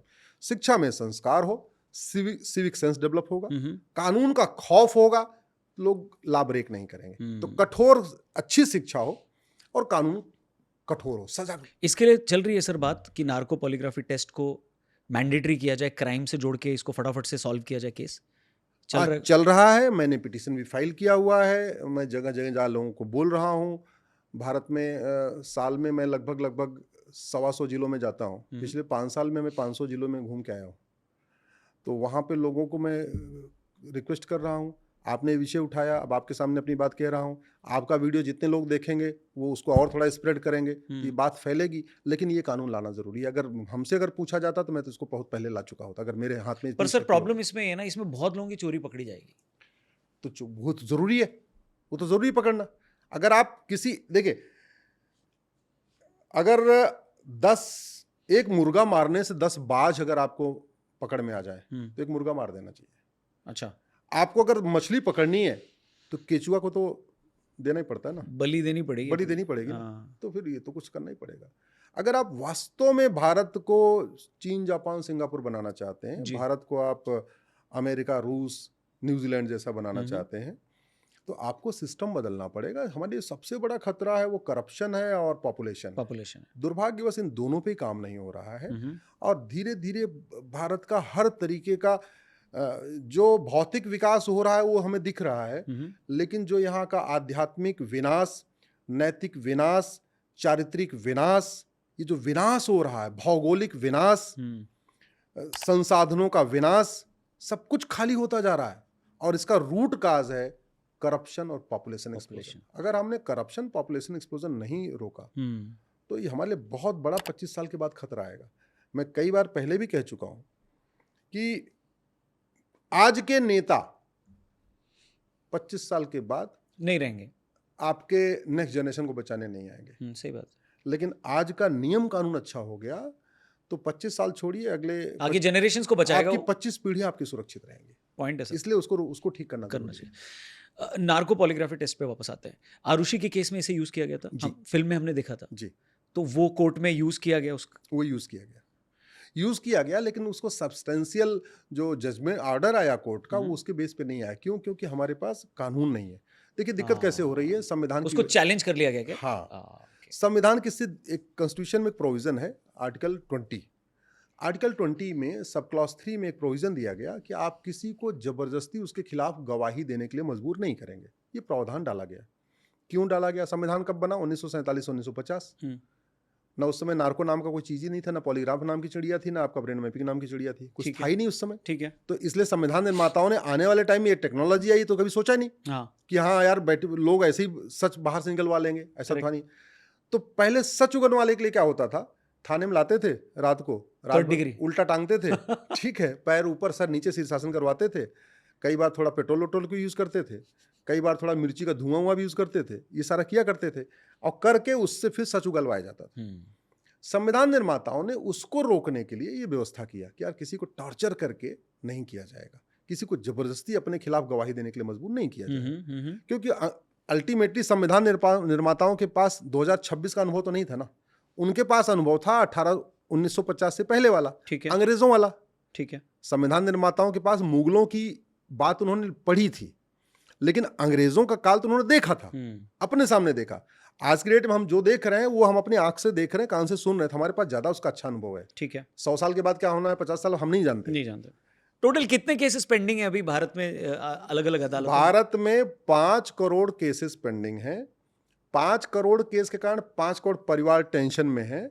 एक परिवार में 6 आदमी मान के चलिए तो 30 करोड़ भारतीय टेंशन में। भाई अगर आपके खिलाफ केस चलेगा तो आप ही थोड़ी टेंशन में रहोगे। नहीं, कुछ परिवार में 6 नहीं है, 12-14 भी हैं, तो आप नंबर बढ़ाइए थोड़ा सा। तो 7 मान लेते हैं, ठीक है, तो 5 से 35 करोड़ लोग। फेयर है ना भाई, मैं ये भी गूगल पे है। नहीं, ये भी फैक्ट है। नहीं, वो तो दिल्ली, आपको देश की राजधानी दिल्ली में ही आपको मैं 22 परिवार वाला, 24 परिवार वाला राशन कार्ड दिखा सकता हूँ। अच्छा, सीमापुर में चलिए, ओखला में चलिए, तो 24 परिवार वालों को भी सारी वेलफेयर स्कीम्स का 24 परिवार वालों को भी, अगर आपके पास परिवार में 5 लोग हैं तो आपको 25 किलो गेहूं मिलेगा, और आपके परिवार में अगर 25 लोग हैं तो आपको 125 किलो गेहूं मिलेगा।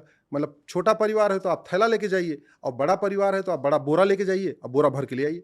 और अगर 4 लोग एक साथ जा रहे हैं, छोटा हाथी ले जाइए, छोटा हाथी ले जाइए। वापस आते केसेस पे, तो आप कह रहे हैं 5 करोड़ केसेस हैं। हाँ। तो 5 करोड़ परिवार हैं, अगर 6 माने तो 30 करोड़ लोग अफेक्टेड हैं। अमेरिका के बराबर। अमेरिका की जनसंख्या 33 करोड़ है। बाप रे।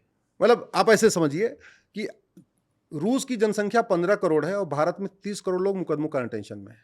ऑस्ट्रेलिया की जनसंख्या 2 करोड़ है और भारत में 30 करोड़ लोग मुकदमों के कारण टेंशन में हैं। यानी 15 ऑस्ट्रेलिया के बराबर लोग भारत में मुकदमों से टेंशन में हैं।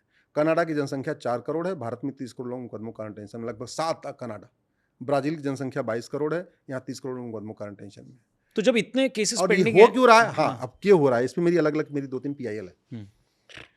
भारत में केस बढ़ने का कारण ये है, झूठी शिकायत कोई सीरियस क्राइम नहीं है, झूठी जांच करना कोई सीरियस क्राइम नहीं है, झूठा FIR करना कोई सीरियस क्राइम नहीं है, झूठा एफिडेविट फाइल करना कोई सीरियस क्राइम नहीं है, झूठी गवाही देना कोई सीरियस क्राइम नहीं है, झूठा बर्थ सर्टिफिकेट, झूठा डेथ सर्टिफिकेट, डॉक्यूमेंट बनाना क्राइम झूठा नहीं है। डॉक्यूमेंट बनाना कोई क्राइम नहीं है, दूसरों की वसीयत बनवा लेना कोई सीरियस क्राइम नहीं है, फर्जी विरासत बनवा लेना कोई क्राइम नहीं है, कुछ क्राइम ही नहीं है।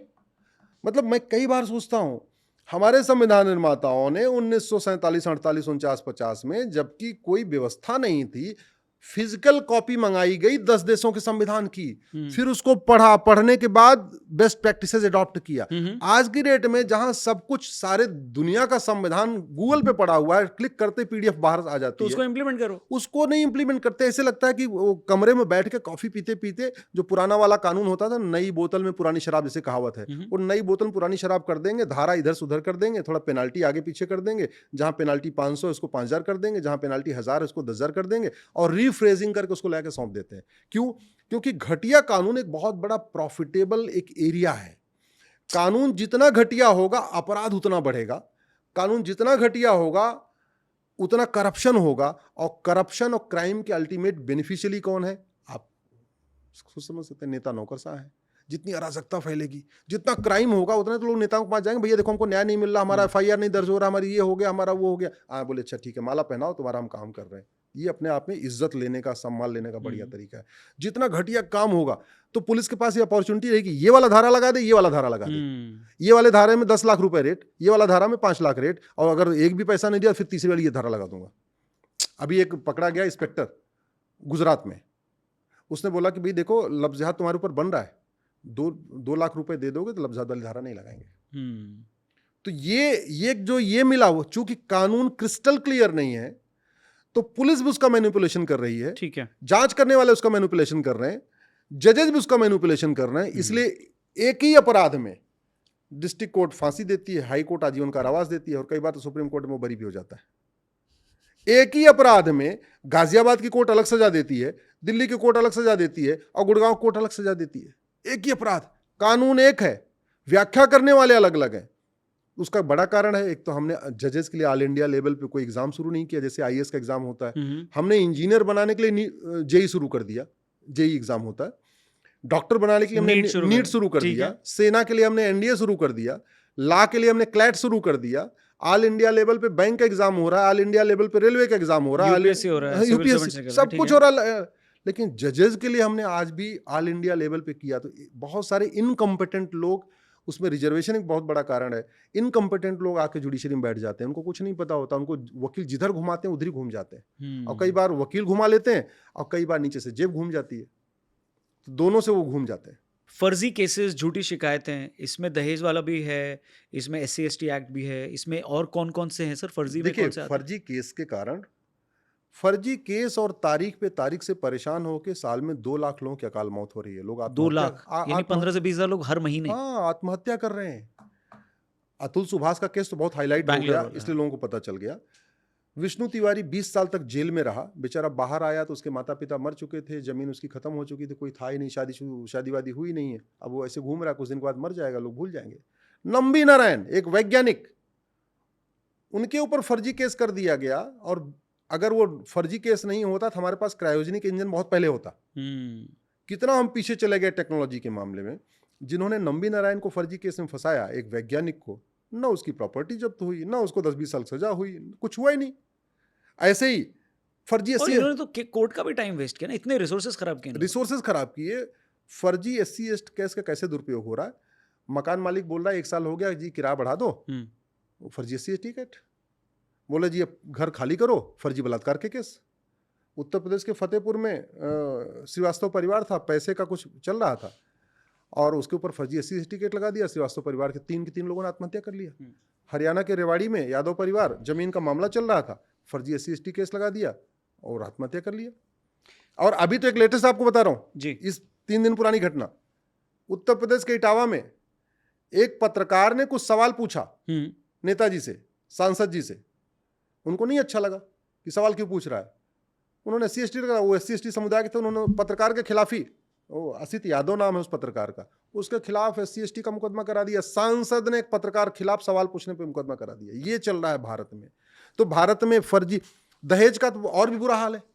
वो पता चला पति पत्नी में कुछ झगड़ा हुआ और पत्नी पति से नाराज होकर चली गई घर, और 3 दिन के बाद पता चला नंद नंदोई, जेठ जेठानी, देवर देवरानी, मौसा मौसी, फूफा बुआ सब दहेज मांग रहे हैं। अच्छा, उसने इल्जाम लगाया। इल्जाम लगा दिया, हो गई का।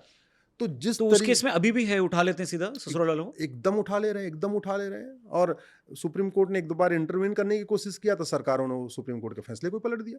नतीजा जैसे SC/ST केस में सुप्रीम कोर्ट ने कहा था भाई पहले जांच करो, कंफर्म हो जाए उसके बाद तब उठाओ। बोला नहीं पहले इसको उठा ही लेंगे। मैं तो कह रहा हूं कि जैसा SC/ST वाला केस है ना, ऐसा ही प्रावधान करप्शन में भी होना चाहिए कि उठा लो। कि जैसे हम कहें भैया इसने घूस मांगा, इसको उठाओ। केजरीवाल जी के साथ आपने भी काम किया है सर। ठीक है, वो यही कहते थे उठा लो, जेल में डाल दो। तो मैं कह रहा हूं अगर SC/ST केस में मुकदमा लिखवाते ही बिना जांच के अगर उसको गिरफ्तार कर सकते हैं, हाँ जी, दहेज के केस में मुकदमा लिखवाते ही बिना जांच के गिरफ्तार कर सकते हैं, तो करप्शन में भी करो। छेड़छाड़ में मुकदमा लिखवाते ही बिना जांच के उठा सकते हैं। तो मैं तो कह रहा हूं यही प्रावधान आपके घूसखोरी कमीशन में भी होनी चाहिए कि जैसे ही कोई कहे लेखपाल, ये पटवारी, ये तहसीलदार, ये थानेदार, ये हवलदार, ये क्लर्क, ये कमिश्नर, ये कलेक्टर ने, ADM ने हमसे पैसा मांगा, जैसे कहे उसको उठाओ। अगर आप ऐसा नहीं कर रहे हो तो जो व्यवस्था आपने इधर रखी है कि नहीं पहले जांच करेंगे फिर उठाएंगे, पहले जांच करेंगे फिर सस्पेंड करेंगे, वो व्यवस्था इधर भी लागू करो। और जुडिशरी का तो पूछो नहीं, यशवंत वर्मा जी के घर में पूरा नोटों की बोरियां मिल गई, सब कुछ हो गया, उसके बाद वो जज भी बने रहे, अभी उन्होंने इस्तीफा दे दिया। तो मुझे नहीं लगता कि उनकी पेंशन रुकने वाली है, नहीं मुझे नहीं लगता कि उनको रिटायरमेंट के जितने बेनिफिट मिलने वाले कोई कम होने वाले। तो ये कहते भारत में संविधान है, कहते हैं भारत में कानून के सामने सब समान है, कहते हैं भारत में सब एक, कानून की नजरों में सब एक, ये महा झूठ है। ये यहाँ पे 2 विधान चल रहा है, अलग अलग लोगों के हिसाब से विधान चल रहा है। केवल जाति, भाषा, क्षेत्र, लिंग के और पंथ के आधार पर विधान नहीं चल रहा है, यहाँ तो क्लास के आधार पर विधान चल रहा है। नेता नौकरशाह के लिए अलग विधान है, आम जनता के लिए अलग नियम कानून है। सर, हमने OTT पे जो विदेशी वेब सीरीज देखते हैं हम लोग, उसमें ये दिखाता है कि अगर कोर्ट में कोई केस पहुंचा है तो कई बार ऐसा होता है कि जज दोनों पार्टी को अपने चेंबर में बुलाता है और वो बोलता है देखो भाई मेरे को मालूम है तू झूठा है, तू सच्चा है, सेटलमेंट कर लो, ऊपर नीचे हो जाएगा ठीक है, बट इसको ख़त्म करो। वो ख़त्म करते हैं और बात ख़त्म हो जाती है, वो केस वहाँ पे रुक जाता है। भारत में ऐसा होता है क्या? भारत में ऐसा कुछ नहीं होता है, और भारत में इसका उल्टा होता है। अच्छा, क्या सड़ा हुआ कानून बना रखा है भारत में? चीटिंग, फ्रॉड, फोर्जरी, परजरी, राइट, झूठा हलफनामा देना, झूठा ये देना, झूठा वकालतनामा दाखिल करना, झूठा ये। जज को पता भी हो जाए कि ये सामने एक पार्टी के सब कुछ झूठा है और दूसरी वाली पार्टी कह रही कि सामने साहब ये सामने वाले के ना सब कुछ फर्जी है, ठीक है, राइट, हाँ, इसके बावजूद वो बेचारा जो निर्दोष ईमानदार है उसको FIR लिखवाने का उसके पास अधिकार ही नहीं है। क्यों? इतना, अरे घटिया। उसको मैंने भी सुप्रीम कोर्ट में चैलेंज किया है। मतलब 32 धाराएं हैं कि झूठी शिकायत अपराध, झूठी गवाही अपराध, झूठी जांच अपराध, ये इसे दुनिया भर की 32 धाराएं, लेकिन आम जनता को, पब्लिक को इसके खिलाफ FIR करवाने का अधिकार ही नहीं है। ये भी क्वेश्चन है सर, FIR क्यों नहीं लिखती है पुलिस? हाँ, क्यों? क्योंकि आम जनता को अधिकार ही नहीं है। ये अधिकार किसको दिया हुआ है? जज को दिया हुआ है कि जिसके कोर्ट में, अदालत में मुकदमा चल रहा है, ठीक है, जब उसको लगेगा ये सारे डॉक्यूमेंट फर्जी हैं, तो वो खुद जाके शिकायतकर्ता बने और एक दूसरी कोर्ट में जाके शिकायत दे कि मेरे कोर्ट में मुकदमा चल रहा था, मुझे ये 10 चीजें फर्जी लगी हैं, अब आप इसके खिलाफ मुकदमा चलाओ। क्यों भैया? जज दूसरी कोर्ट में जाके शिकायतकर्ता क्यों बनेगा? अरे जज बेचारा अपनी तारीख देख ले, बहुत बड़ी बात है। जज अपने मुकदमे डिसाइड कर ले, बहुत बड़ी बात है। जज को ट्रांसफर भी होना 3 साल के बाद। अब ऐसे आप कल्पना करिए कि गाजियाबाद के एक जज को समझ में आया कि यार ये जो मुकदमा चल रहा है इसमें एक पार्टी पूरी तरीके से फर्जी है, हाँ, इसके सब कुछ फर्जी है, हाँ, जो दूसरी पार्टी है वो तो मुकदमा करवा नहीं सकती। शिकायत किसको करना पड़ेगा? खुद ही जज को। और जज साहब का अगले महीने ट्रांसफर होना है, 3 साल पूरे होने वाले हैं, उनको जाना है गोरखपुर। वो शिकायत यहाँ क्यों करेंगे? क्योंकि अगर शिकायत कर देंगे तो उनको गोरखपुर से फिर पलट के आना पड़ेगा, यहाँ गवाही देने भी आना पड़ेगा। जज को ही कटघरे में खड़े होकर शिकायतकर्ता बनना पड़ेगा, जज को कटघरे में होकर गवाही देनी पड़ेगी। ऐसा सड़ा हुआ सिस्टम। हमने 150 साल के बाद कानून बदले, आईपीसी बदला और हमने सीआरपीसी बदला, लेकिन जो अंग्रेजों के समय व्यवस्था थी वही हमने कॉपी पेस्ट कर दिया। अंग्रेजों के समय ये व्यवस्था की थी, आप जरा इसको समझिए। अंग्रेजों के समय ये व्यवस्था दी थी कि सारा अधिकार जजों के पास दे रखा था। जज जिसको चाहेगा उसको दोषी साबित कर क्योंकि देगा। जज अंग्रेज था। जज अंग्रेज था। आप ऐसे भी सोचिए, इस देश में ब्रिटिश काल में पीड़ित कौन था? भारतीय। सही। टॉर्चर किसको किया जाता है? भारतीय को। सही बात है। परेशान कौन था? भारतीय। और सजा किसको होती थी? भारतीय। भारतीय देता कौन था? गोरा देता था। गोरा देता था। किसी एक जज को सजा हुई है बताओ? ब्रिटिश काल में जज तो छोड़ो, वो जो इंस्पेक्टर होते थे, जो काम होते थे भारतीय लेकिन काम करते थे अंग्रेजों के लिए, कभी उनको कोई सजा हुई है तो बताओ? सही बात नहीं होती थी। वो सिस्टम आज भी चल रहा है। तो ये अच्छा, एक और आपको एग्जांपल बताता हूं कि दुनिया में बाकी देशों में जहां से हमने कॉन्स्टिट्यूशन अडॉप्ट किया, ब्रिटेन में ये व्यवस्था है कि जब दो मुकदमा चलेगा दो पार्टियों के बीच में, हारी हुई पार्टी जीती हुई पार्टी के वकील की फीस देगी। अच्छा। जो पार्टी जीत गई यानी वो सत्य पे है, वो सच है, तो अपने वकील की फीस क्यों देगा वो? सही बात है। तो हारी हुई पार्टी कुछ कंपनसेशन भी देगी और प्लस जीती हुई पार्टी के वकील की फीस देगी। बढ़िया है, कितना अच्छा। इसलिए लोग फर्जीवाड़ा करने वाले बाहरी कंप्रोमाइज कर लेते हैं, कोर्ट में जाते नहीं है। दूसरा, वहां पे 7 से 14 साल की सजा है, 20 साल तक की सजा है झूठी शिकायत करने पे। ऑस्ट्रेलिया उठा लीजिए, कनाडा देख लीजिए, ब्रिटेन देख लीजिए, आप अमेरिका देख लीजिए। झूठ बहुत सीरियस क्राइम है। यहां तो झूठ फ्रीडम ऑफ स्पीच है, झूठ यहां फ्रीडम ऑफ एक्सप्रेशन है।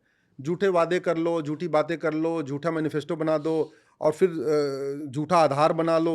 अभी एक नेता ने जो है झूठा आधार बनवा के जाके तेलंगाना से हाईकोर्ट से जमानत ले ली, इंटरिम बेल ले लिया। फिर बाद में असम पुलिस पहुंची, बोले भैया ये तो दिल्ली के रहने वाले, इनका आधार तेलंगाना कैसे बन गया? हाँ, बोले जी सॉरी जी, मिस्टेक हो गई है। ऐसे से यहाँ तो कोई कुछ भी फर्जी बनवा ले रहा, कोई फर्क ही नहीं पड़ता। क्यों? क्योंकि हमारा कानून घटिया है। हमारा फर्जी, चीटिंग, फ्रॉड, फोर्जरी हमारे देश में सीरियस क्राइम नहीं है, इसलिए मुकदमों की संख्या बढ़ रही है, लोग परेशान हैं, आम जनता पिस रही है। तारीख पे तारीख से परेशान होकर लोग आत्महत्या कर रहे हैं, लोग थाने के भ्रष्टाचार से परेशान हैं, लोग तहसील के भ्रष्टाचार से परेशान हैं, लोग कचहरी के भ्रष्टाचार से परेशान हैं, लोग नगर निगम के भ्रष्टाचार से परेशान हैं। फिर भी कुछ नहीं हो रहा है क्योंकि भ्रष्टाचार का शेयर कहीं नीचे से ऊपर तक जाता है। मतलब आप ऐसे मान के चलो, अगर होमगार्ड 500 रुपये वसूल रहा है तो उसमें 50 रुपए जाएगा, शेयर सबका है। शेयर सबका है, कद्दू कटेगा सब में बटेगा। हाँ। अगर आपका नगर निगम का जो बाबू है, जो आपका बर्थ सर्टिफिकेट बनाने का 2000 ले रहा है, तो नगर विकास मंत्री तक उसका थोड़ा बहुत शेयर 50 रुपए से ही जा रहा है। कितना ईमानदार सिस्टम है सर। हाँ, मतलब सब लोग आपस में मिल बांट के खुशी खुशी रह रहे हैं, है ना? और आपको प्रॉब्लम है ऐसे लोगों से, इनका घर परिवार चल रहा है, गाड़ी ले रहे हैं, बंगला बना रहे हैं, क्योंकि करप्शन। आप 80% केस प्रो बोनो लड़ रहे हैं। छोड़िए, पार्टी बनी है, हिस्सा बनी है, खत्म करिए सर। नहीं, ये सवाल आपका रौनक जी बड़ा आपको मतलब खरीदने का हमें अंदर से कचोटता है, हमें अंदर से नहीं, आपको अटेम्प्ट हुआ है कि भाई खत्म करो, आ जाओ? नहीं, अटेम्प्ट तो बहुत तरीके के हुए हैं और हमने तो कई बार हमें विस्थापित भी होना पड़ा अपने स्थानों से, मतलब प्रताड़ित भी होना पड़ा अपने स्थानों से। मुझे अपने ऑफिस छोड़ना पड़ा, मुझे अपना चैम्बर छोड़ना पड़ा, ऐसे कई चीज़ें ऐसी हुई हैं जो इससे हम परेशान हुए। मैं अपनी परेशानियां लोगों को बताता नहीं, इसलिए नहीं बताता कि लोग फिर डिमोटिवेटेड हो जाएंगे, इसलिए मैं अपनी तकलीफें नहीं बताता हूँ। सक्सेस तो मेरी सबको दिख रही है, लेकिन मेरी फेलियर या मेरी परेशानियां मैं बताना भी नहीं चाहता हूँ। मैं तो केवल इतना सोचता हूँ कि जहाँ हमारे राष्ट्र की रक्षा के लिए आचार्य चाणक्य ने इतना बड़ा परिश्रम किया, आप कल्पना करिए, तक्षशिला जिसको आज की डेट में रावलपिंडी कहते हैं, और मगध जिसको आज की डेट में पटना कहते हैं, उस जमाने में आचार्य चाणक्य पटना से तक्षशिला यानी पटना से रावलपिंडी यानी भारत से पाकिस्तान की 3 यात्रा घोड़े पे कर गए थे वो, देश को इकट्ठा करने के लिए। सबसे हाथ जोड़ जोड़ के इकट्ठे हो जाओ, एलेक्जेंडर आ रहा है, उससे लड़ो, मिल के लड़ो। अगर आपने वो सीरियल है, बिल्कुल चाणक्य सीरियल, द्विवेदी साहब वाला, अगर चंद्रप्रकाश द्विवेदी वाला देखा होगा आपने, अल्टीमेट है। जो यंगस्टर्स, जो जेनजी ये वीडियो देख रहा है, गूगल पे जाइए, यूट्यूब पे जाइए, और बहुत सारे एपिसोड्स तो नहीं होंगे लेकिन बहुत सारे होंगे, और उस टाइम पे जो चाणक्य सीरियल बनाया था आज भी वो रेलेवेंट है, और उसकी क्लिप्स अभी भी वायरल होती है। और वो जो इलीगल इमिग्रेंट्स का एक वीडियो बड़ा वायरल होता है। बस उसमें यह है कि उसको, क्योंकि उस टाइम भी ऐसे वोक्स थे, ऐसे अल्ट्रा प्रोमैक्स लिबरल लोग थे जो ये कहते थे कि इलीगल इमिग्रेंट्स को बचने दो, आई मीन यहाँ बसने दो। नहीं मतलब वो जो चंद्रप्रकाश द्विवेदी जी ने बनाया ना चाणक्य, हाँ, वो एक बार पूरा समझ में नहीं आएगा, आपको 2-3 बार देखना बार-बार पड़ेगा। और जितनी बार आप उसको ध्यान से सुनेंगे ना, उतनी बार आपको कुछ नए आपको पर्सपेक्टिव नया पर्सपेक्टिव मिलेगा, नई आपको लर्निंग मिलेगी। सिमिलरली महाभारत का, जी, मैं महाभारत का जो चोपड़ा साहब ने बनाया, उसका एपिसोड नंबर 71, 72, 73 ओके। महीने में एक बार देखता हूँ। क्या है उसमें सर? वो भगवान कृष्ण अर्जुन को उपदेश देते हैं, अच्छा, भगवत गीता का भगवत गीता का उपदेश देते हैं। एपिसोड है, ओके। और मैं ये कार्य पिछले 20 वर्षों से कर रहा हूँ। एक महीने में, साल में 12 महीने होते हैं, और 20 वर्षों में देख लीजिए मैं कितनी बार देख चुका हूँ। आज भी मुझे वो महाभारत देख देख के नई नई चीजें आती रहती है, नई नई फीलिंग आती रहती तो है। आप आचार्य चाणक्य का बता रहे थे कि वो घोड़े पर हाँ, मगध से तक्षशिला यानी भारत से पाकिस्तान 3 बार दौरा किए। तो वो घोड़े पे दौड़ रहे हैं, हाँ। उनको क्या पता था गधे फॉलो नहीं करेंगे? हाँ, ये भी सही कह सकते हैं, ये भी सही कह सकते हैं। तो ये प्रॉब्लम उस टाइम भी उन्होंने फेस किया कि सबको एकजुट करने का आज भी है? तो वही मैं ये नहीं कहता हूँ, मैं भी जब मैं आचार्य चाणक्य को देखता हूँ, मैं गुरु तेग बहादुर जी को, गुरु गोविंद सिंह जी को देखता हूँ, मैं छत्रपति शिवाजी महाराज को देखता हूँ, मैं महाराणा राणा प्रताप जी को देखता हूँ। ऐसे बहुत सारे हमारे पूर्वज हुए जिनको मैं पढ़ता रहता हूँ, जिनके बारे में सोचता रहता हूँ, तो मेरे पीछे फिर मुझे ना उससे ऊर्जा मिल जाती है, थकावट नहीं महसूस होती। कई बार ऐसे लगता है मैं कुछ नहीं कर पाऊंगा, कई बार ऐसे लगता है यार कुछ नहीं बदलेगा, सब कुछ एज इट इज चलेगा, मैं बीच में अभिमन्यु तरीके हो सकता है मेरा वध भी हो जाए। कई बार ये सब चीज़ें फील होती हैं।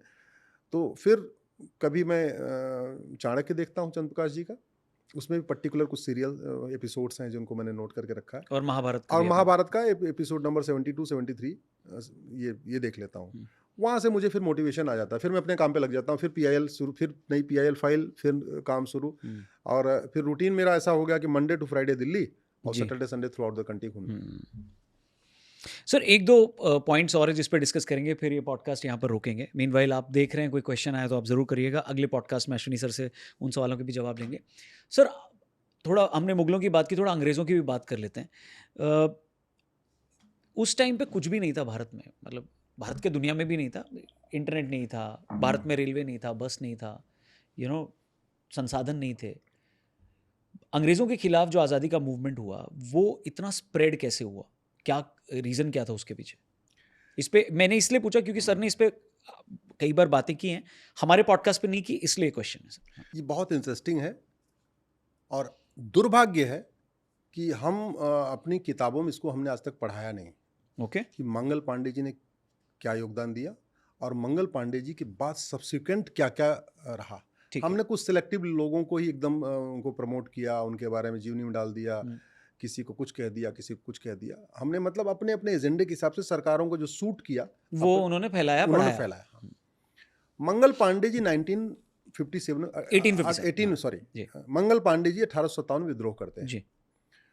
विद्रोह के बाद, जबकि बस नहीं, ट्रेन नहीं, फोन नहीं, सोशल मीडिया का तो नामो निशान नहीं, गूगल नहीं, कुछ नहीं, 1 महीने के अंदर मंगल पांडे जी का विद्रोह आपके मेरठ से शुरू होता है। हाँ। और इसकी सूचना आपकी सिंध, मुल्तान, तक्षशिला जिसको रावलपिंडी कहते हैं, भुज, कच्छ, मुंबई, महाराष्ट्र, तमिलनाडु, कन्याकुमारी, केरल, मतलब कच्छ से कामरूप, लद्दाख से लक्षद्वीप, और फिर वो सिंध, मुल्तान, कराची जिसको हम पाकिस्तान कहते हैं, और ढाका, चटगांव। महीने में?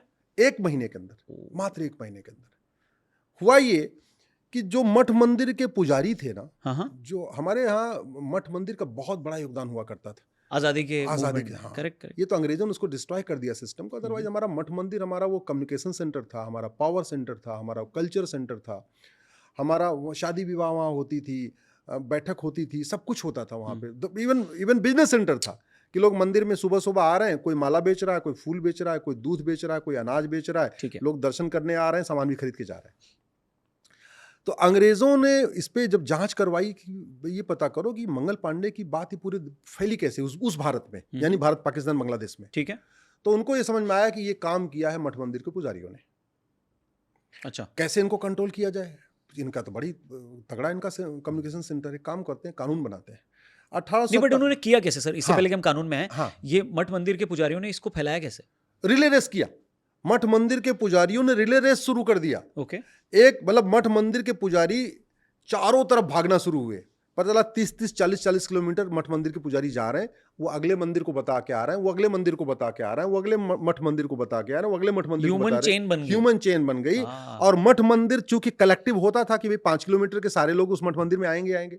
मठ मंदिर के एक एरिया होता था, सर्किल होता था, भाई ये 5 किलोमीटर के लोग सप्ताह में एक दिन मिलने आने ही आने वहां पे। तो आप बता दिया, आगे फैल गई बात। साप्ताहिक बैठक होनी है, साप्ताहिक भजन होना है, साप्ताहिक कीर्तन होना है, साप्ताहिक मिलना जुलना है। वो एक वीकली सिस्टम हमारे देश में बना हुआ था। ठीक है। कहीं पे मंगलवार को लोग मिल रहे हैं, कहीं लोग शनिवार को मिल रहे हैं, लेकिन एक मिलने का सिस्टम बना हुआ था। कहीं बृहस्पतिवार को मिलना, एक सिस्टम, वीकली सिस्टम बना हुआ था। उस सिस्टम के कारण अंग्रेज परेशान हो गए। तो अंग्रेजों ने सबसे पहले क्या किया, 1857 में एक यहाँ लॉ कमीशन बनाया, जो लॉ कमीशन आज भी चल रहा है। मैकाले को लॉ कमीशन का चेयरमैन बनाया। मैकाले को बोला तुम कानून बनाओ, और कानून बना के हम इनको गुलाम बनाएंगे, अपनी हम पकड़ मजबूत बनाएंगे। तो मैकाले ने 57 से लेकर 60 तक 3 साल मेहनत करके एक कानून बनाया जिसको कहते हैं इंडियन पिनल कोड, जो बदल के अब बन गया BNS, भारतीय न्याय संहिता। राइट। जब कानून बन गया, उन्होंने बहुत सारी चीजों का अपराध घोषित कर दिया। सवाल ये हुआ, यार अपराध तो हो गया, गिरफ्तार कौन करेगा, इनको पकड़ेगा कौन, लाठियां क्यों चलाएगा? क्योंकि वो मंगल पांडे जी ने का जो बात फैली, तो चारों तरफ बैठकें शुरू हो गई, मठ मंदिरों पर लोग इकट्ठा होना शुरू हो गए, वहां नीतियां बनने लग गई, कैसे इनको उखाड़ फेंकें, कैसे उखाड़ फेंकें। तो उनको लगा अब बहुत जरूरी हो चुकी है इनको लाठी चलाने वाले, इनको पीटने वाला। तो उन्होंने 1861 में पुलिस एक्ट बनाया, और पुलिस एक्ट बना के भारत में ही बहुत सारे लोगों को पुलिस बना लिया। वो दरोगा बना लिया, हवलदार बना लिया, और वो अपने लोगों को पीटते थे। वो अपने लोग पीटने लग गए। जब सबसे पहला कानून क्या बनाया मैकॉले ने, मतलब अंग्रेजों? लॉ कमीशन का चेयरमैन बनने के बाद पहला उन्होंने 1860 में बनाया इंडियन पिनल कोड। ओके। 1861 में बनाया पुलिस एक्ट। ओके। तीसरा उन्होंने बनाया 1863 में, जिसको कहते हैं रिलीजियस इंडाउमेंट एक्ट। और वो कानून बना के उन्होंने मठ मंदिरों से गुस्सा उनका बना हुआ था, इसलिए उन्होंने सारे मठ मंदिरों को अपने कंट्रोल में ले लिया। जो अभी भी मंदिर अभी भी है सरकार के कंट्रोल में। इसकी शुरुआत अंग्रेजों ने किया 1863। और एक और इंटरेस्टिंग आपको बताऊं, अंग्रेज यहाँ के मठ मंदिर के पुजारियों, या दूसरे कहिए आज की भाषा में ब्राह्मणों, या आप आज की भाषा में कहिए मनुवादियों से इतने भयभीत हो गए कि अगर आप ब्रिटिश काल में पूरी फांसी का आप टेबल देख लीजिए, सबसे ज्यादा फांसी ब्राह्मणों को हुई। अच्छा, सबसे ज्यादा, ये ऑन रिकॉर्ड है। 60% फांसी अंग्रेजों के काल में ब्राह्मणों को हुई है। क्यों? क्योंकि वो जो मठ मंदिर थे ना हमारे, वहीं बैठ बैठ की योजना बन रही थी, तो वहीं को पुजारी को उठा के फांसी दे दिया, वहां के मठ को उठा के फांसी दे दिया, वहां के मठाधीश को उठा के फांसी दे दिया। प्लस जितने खासतौर पे सोशल एक्टिविस्ट मॉब कर रहे थे, चाहे वो आपके तिलक जी थे, चाहे वो और भी ऐसे बहुत सारे वीर सावरकर जी थे, जितने भी लोग थे जिनसे उनको डर लगता था, वो ज्यादातर लोग उसमें ब्राह्मण थे जिनसे उनको डर लगता था। अंग्रेजों को गांधी जी से कोई डर नहीं लगता था, अंग्रेजों को मोतीलाल नेहरू और जवाहरलाल नेहरू से कोई डर नहीं लगता था। अंग्रेजों को डर लगता था मठ मंदिर के पुजारियों से, अंग्रेजों को डर लगता था आजाद हिंद फौज से, अंग्रेजों को डर लगता था नेताजी सुभाष चंद्र बोस से, अंग्रेज डरते थे वीर सावरकर जी से, जो उस समय थे, जिसको आज की भाषा में चरमपंथी या भगवान जी ने क्या क्या नया नया नाम दे दिया, उनसे वो डरते थे। बाकी जो आज की डेट में जिसका महिमा मंडन चल रहा है, इनके लिए तो बाकायदा गोल्फ खेलने की व्यवस्था होती थी, इनके लिए बाकायदा चाय नाश्ता की व्यवस्था होती थी, इनको तो अरेस्ट भी किया जाता था, तो वहां उनको बिस्तर उस्तर लगा के दिया जाता था। चाचा जी की बात कर रहे हैं आप? मच्छरदानी, चाचा जी और दादाजी, जो चाचा के पिताजी थे, उनकी बात भी कर रहा हूँ, और बापू जी, सबके लिए पूरी व्यवस्था होती थी, बकरी साथ में चलती थी, दूध दिया जाता था। पर सर, इसमें मेरा कंसर्न क्या है, मैं आपको बताता हूँ ऑनेस्टली, कि मठ मंदिर के पुजारियों ने या ब्राह्मणों ने उस टाइम पे इतना बड़ा एक एक्टिविज्म, अंग्रेजों को उखाड़ फेंकने की सबसे पहली आवाज वो बने जी। फांसी भी हुई, सबसे ज्यादा फांसी हुई। लेकिन फिर आ जाते हैं 47 के 10-20 साल पहले, और पोस्ट इंडिपेंडेंस, जिन भी क्रांतिकारियों को हम आज सेलिब्रेट करते हैं, हम इसलिए सेलिब्रेट करते हैं उनको क्योंकि उन्होंने भारत की आज़ादी में रोल निभाया, इसलिए नहीं क्योंकि उनकी जाति क्या थी या वो किस वर्ण व्यवस्था से आते थे। तो इन ब्राह्मणों का क्रेडिट क्यों नहीं उनको दिया जाता? क्योंकि जब हम अशफाक उल्लाह खान को सेलिब्रेट करते हैं, जब हम चाचा नेहरू को सेलिब्रेट करते हैं, जब हम बापू को सेलिब्रेट करते हैं, जब हम ये नहीं देखते कि वो किस कास्ट से आते हैं या किस धर्म से आते हैं, इर्रिस्पेक्टिव हम उनको भारत की आज़ादी के सबसे बड़े नायकों के रूप में देखते हैं। तो इनको क्यों भूल जाते हैं जिन्होंने सही में 1857 में उस टाइम पे किया जब किसी को इल्म भी नहीं था। गांधी जी तो तब थे ही नहीं, बहुत यंग थे शायद जी, हाँ ना जी। तो ये इनका क्रेडिट क्यों चला गया है? सिर्फ इस वजह से क्योंकि इनको एजुकेशन सिस्टम में इनके बारे में, इनकी क्रांति के बारे में, इनकी सैक्रिफाइस के बारे में पढ़ाया नहीं गया और वो एक इंपॉर्टेंट हिस्सा छूट गया। देखिए, किसी भी देश में विचारों को बढ़ाने का सबसे अच्छा तरीका होता है एजुकेशन। ठीक है। आप 1950 से लेके और लगातार अगले 50 साल तक भारत के शिक्षा मंत्रियों की लिस्ट उठा के देखिए कौन थे। कांग्रेस का एक टाई अप हुआ कि बाकी पूरा काम हम करेंगे, शासन हम चलाएंगे। वामपंथियों बोला एजुकेशन सिस्टम हमको दे दो। तो एजुकेशन डिपार्टमेंट या एजुकेशन सिस्टम वामपंथियों ने चलाया। ठीक है। जितने उनके इतिहासकार थे, जितने भी उनके थे, जो उनके एडवाइजरी काउंसिल में थे, जो लोग थे, वो सारे वामपंथी हुआ करते थे। वामपंथियों के बारे में ज़्यादा कुछ नहीं कहना चाहूँगा। बड़े बौद्धिक लोग हैं, बड़े टैलेंटेड लोग हैं, ठीक है। उनके बारे में ज़्यादा सब आज की डेट में सबको पता है, इसलिए ज़्यादा कुछ कहने की ज़रूरत नहीं है। लेकिन वो जो एजुकेशन सिस्टम डाला गया, उसमें हमारे पूरी उस अंग्रेज़ों के समय में जो बलिदान हुए, जो लोगों ने यातनाएं झेली और जिन जिन लोगों ने यातनाएं झेली, उन सबको भुला दिया गया। सिलेक्टेड कुछ लोगों का महिमा मंडन किया, जो सत्ता से जुड़े लोग थे, जिनको किया गया। भाई भारत के लोगों को पता ही नहीं है कि पहले 15 जो कांग्रेस की कमेटियां थी, उसमें से कितने लोगों ने नेहरू के पक्ष में वोट किया था, कितने लोगों ने सरदार पटेल लोगों को नहीं पता, क्योंकि स्कूल में नहीं पढ़ाया। तो जो हम पढ़ाते हैं वही बच्चे सीखते हैं, वही उनके माता पिता होमवर्क कराते हैं, तो माता पिता वही बात सीखते हैं। अदर जो आप पढ़ाएंगे वही बात फैल जाएगी। लोगों को नहीं पता कि ब्राह्मणों को बहुत प्लान्ड में, ब्राह्मण से मतलब उसको आप इसमें कहिए कि बुद्धिजीवी। मैं बाबा साहब अम्बेडकर को भी ब्राह्मण मानता हूँ, इंटेलेक्ट थे वो। तो इसलिए ब्राह्मण या उसको कहिए पंडित कहिए, वो जाति नहीं है, एबिलिटी है उसकी, एबिलिटी है। ठीक है। अल्टीमेटली पहले 4 कैटेगरी थी ना, ब्राह्मण, क्षत्रिय, वैश्य, दलित। ठीक है। और क्या फ्लेक्सिबल सिस्टम था कि राजा दशरथ और क्या कहते हैं विश्वामित्र जी एक ही परिवार के, एक ब्राह्मण कहलाए, क्षत्रिय कहलाए। भीष्म पितामह और वेद व्यास जी एक परिवार के, एक क्षत्रिय कहलाए, एक ब्राह्मण कहलाए। ठीक है। और हमारे देश में तो संत रविदास कौन थे, वाल्मीकि जी कौन थे, कबीर कौन थे? कभी इनकी जाति नहीं देखी गई ना, इनका जन्म किस में हुआ वो नहीं देखा गया, उन्होंने क्या किया वो देखा गया, उसके आधार पे उनको गुरु मान लिया। और यही मैंने कहा कि आजादी में भी हमने उनके बलिदान को देखा, उनके काम को देखा। लेकिन आजादी के बाद बड़े सिलेक्टिव तरीके से अपनी आइडियोलॉजी, अपने समर्थकों का महिमा मंडन हुआ, सही लोगों का महिमा मंडन नहीं हुआ। और बाद में तो ऐसी नफरत घोली गई, पूछो नहीं। नफरत का एक बड़ा कारण भी है, जैसे आपके शरीर के सभी अंग इंपॉर्टेंट है, राइट? उंगली, हाथ, पैर सब इंपॉर्टेंट है। अगर आपकी एक उंगली कट जाए कोई फर्क नहीं पड़ेगा, आप काम अपना कर लेंगे। 2 उंगली कट जाए, हम कहते हैं एक हाथ की 5 उंगली भी कट जाए कोई फर्क नहीं पड़ेगा। दोनों हाथ की 10 उंगली कट जाए तभी आप काम कर लेंगे, आप ठीक है। आपके हाथ कट जाए तभी आप काम कर लेंगे, आपका पैर कट जाए तो भी काम कर लें। 3 चीज आपकी ठीक रहे, आपका दिमाग ठीक रहे, आपका कान ठीक रहे, आपका आंख ठीक रहे और मुंह ठीक रहे। इतना अगर आपका ठीक रहे तो भी आप अपना सारा काम कर सकते हैं जो आज की डेट में आप कर रहे हैं। आप भी इंटेलेक्चुअल वाला काम कर रहे हैं, बुद्धिजीवी वाला काम कर रहे हैं, आप सही से अच्छे से सवाल पूछ रहे हैं, तो बुद्धिजीवी वाला काम हुआ। एक तरीके से आप शास्त्रार्थ कर रहे हैं, जो हमारे देश में हुआ करता था जी।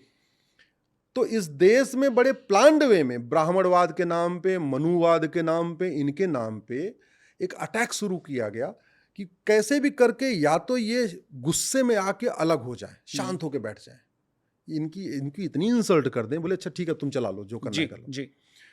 उससे उनको फायदा होगा कि वो विदेशी अपनी संस्कृति, विदेशी कॉन्सेप्ट, विदेशी कल्चर सब कुछ थोप देंगे।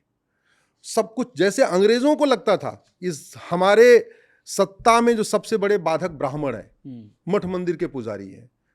1950 के बाद भी वही अंग्रेजों का विचार रहा कि जब तक इन ब्राह्मणों को हम हतोत्साहित नहीं कर देंगे, जलील नहीं करेंगे, मारेंगे नहीं, टॉर्चर नहीं करेंगे, ये रुकेंगे नहीं। और ये सनातन को पकड़ के बैठे रहेंगे और भारत की संस्कृति को प्रमोट करते रहेंगे, कुछ न कुछ करते रहेंगे। तो वो एक सिस्टम शुरू हुआ, पहले तमिलनाडु शुरू हुआ। आज के डेट में तमिलनाडु से चलो ठीक है जो भी हुआ, आप चले जाइए दुनिया में टॉप कंपनीज के सीईओ को देखिए कौन है। सुंदर पिचाई कौन है, सत्या नडेला कौन है, इंदिरा नूरी कौन है, उठा के देखिए टॉप कंपनीज के सीईओ कौन है। तो यहाँ उनको प्रताड़ित किया गया, तो बेचारे बोले यार चलो अब यहाँ रहने लायक नहीं, हम चलो इधर चलते हैं। और वहाँ गए, उन्होंने सुप्रीम कोर्ट में आप उठा के देख लीजिए टॉप के जितने जजेज हुए, आज भी जो टॉप के सीनियर एडवोकेट हैं कौन है। तो वो कुल मिला के प्रयास किया गया, क्योंकि जो बौद्धिक वर्ग है, बुद्धिजीवी वर्ग है, वो भारत की संस्कृति, भारत की परंपरा, भारत के दर्शन, भारत के ज्ञान, भारत अल्टीमेटली संपूर्ण भारतीयता को ठीक है वो सहेजना चाहता है, उसके लिए संघर्ष करना चाहता है। इसलिए उसको हतोत्साहित करने का तरीका उसको जलील कर दो, उसका पुतला जला दो, उसकी बातों पे कुछ ऐसा काउंटर कर दो। और झूठ चूंकि गंभीर अपराध है नहीं, झूठ बोलना, झूठी बातें करना, झूठे भाषण देना कोई अपराध नहीं है, उसका फायदा उठाया जा रहा है। ये भी कहा जाता है कि क्योंकि ब्राह्मण ज्यादा पढ़े लिखे इसलिए थे क्योंकि पढ़ाई का अधिकार ही उन्हीं को था। मैं तो आपको कह रहा हूँ कि देखिए, अगर मैं थोड़ा लाइटर नोट में आपको कहूँ कि मनुस्मृति ने सबसे ज्यादा नुकसान किसका किया? ब्राह्मणों का। पढ़ने और पढ़ाने के अलावा दूसरा कोई अधिकारी नहीं। अच्छा, न वो सेनापति बन सकते हैं, न सेना में जा सकते हैं, न बिजनेस कर सकते हैं, न दुकान खोल सकते हैं, न कोई और काम कर सकते हैं। बस पढ़ने पढ़ाने में जो मिल गया उसी से खा लिया, नमक रोटी खाया। इसलिए आपको प्राचीन काल में किसी ब्राह्मण की हवेली तो नहीं मिलेगी, आपको कोई राजा नहीं मिलेगा। हम कहते हैं चलो आप बाद में देख लो, आप राजाओं की लिस्ट उठा के देख लो आप। सबसे ज्यादा यहाँ राजा कौन हुए? क्षत्रिय हुए, यदुवंशी हुए। यहाँ सबसे ज्यादा राजा हुए हैं यदुवंशी, चंद्रवंशी, सूर्यवंशी। अब यदुवंशी कहते तो पिछड़ा हो गया, मतलब जो दुनिया भारत में सब, अगर चंद्रवंशी सूर्यवंशी के बाद सबसे ज्यादा राजा हुए यदुवंशी हुए, रघुवंशी हुए। बोले नहीं, अब इसमें भी अगला पिछड़ा कर दिया गया। ये बड़े प्लान्ड वे में जो वामपंथियों का नैरेटिव था, दुर्भाग्यवश कई बार ऐसे लगता है ये तो सफल भी हो रहा है, लेकिन फिर भी कोशिश करते रहते हैं, सफल ना होने पाए। और बाद में जब कहानियां बनने लगी तो पहला लाइन आता था, एक दरिद्र ब्राह्मण था। नहीं, दरिद्र ब्राह्मण एक तरफ कहते हैं दरिद्र ब्राह्मण था, और दूसरी कहते हैं इस ब्राह्मण ने सबसे ज्यादा अधिकारी 1000 साल से शोषण किया है और पता नहीं। अरे भैया, वो शोषण करके किया क्या उसने? सही बात। कोई हवेली बना लिया हो, कहीं का राजा बन गया हो, ठीक है, कहीं कुछ भी किया हो तो आप बताओ? कुछ भी नहीं किया। आपके पास कास्ट सिस्टम क्रिश्चियनिटी के बाद आया, बड़ा इंपॉर्टेंट आपको मैं बता रहा हूँ। कास्ट सिस्टम हमारे देश में था ही नहीं। हमारे देश में 4 वर्ण थे, बड़े फ्लेक्सिबल सिस्टम थे, कहीं से लोग इधर से उधर शिफ्ट कर सकते थे। ब्राह्मण के लड़के क्षत्रिय कहलाए, क्षत्रिय के लड़के दलित कहलाए, दलित का लड़का ब्राह्मण कहलाया।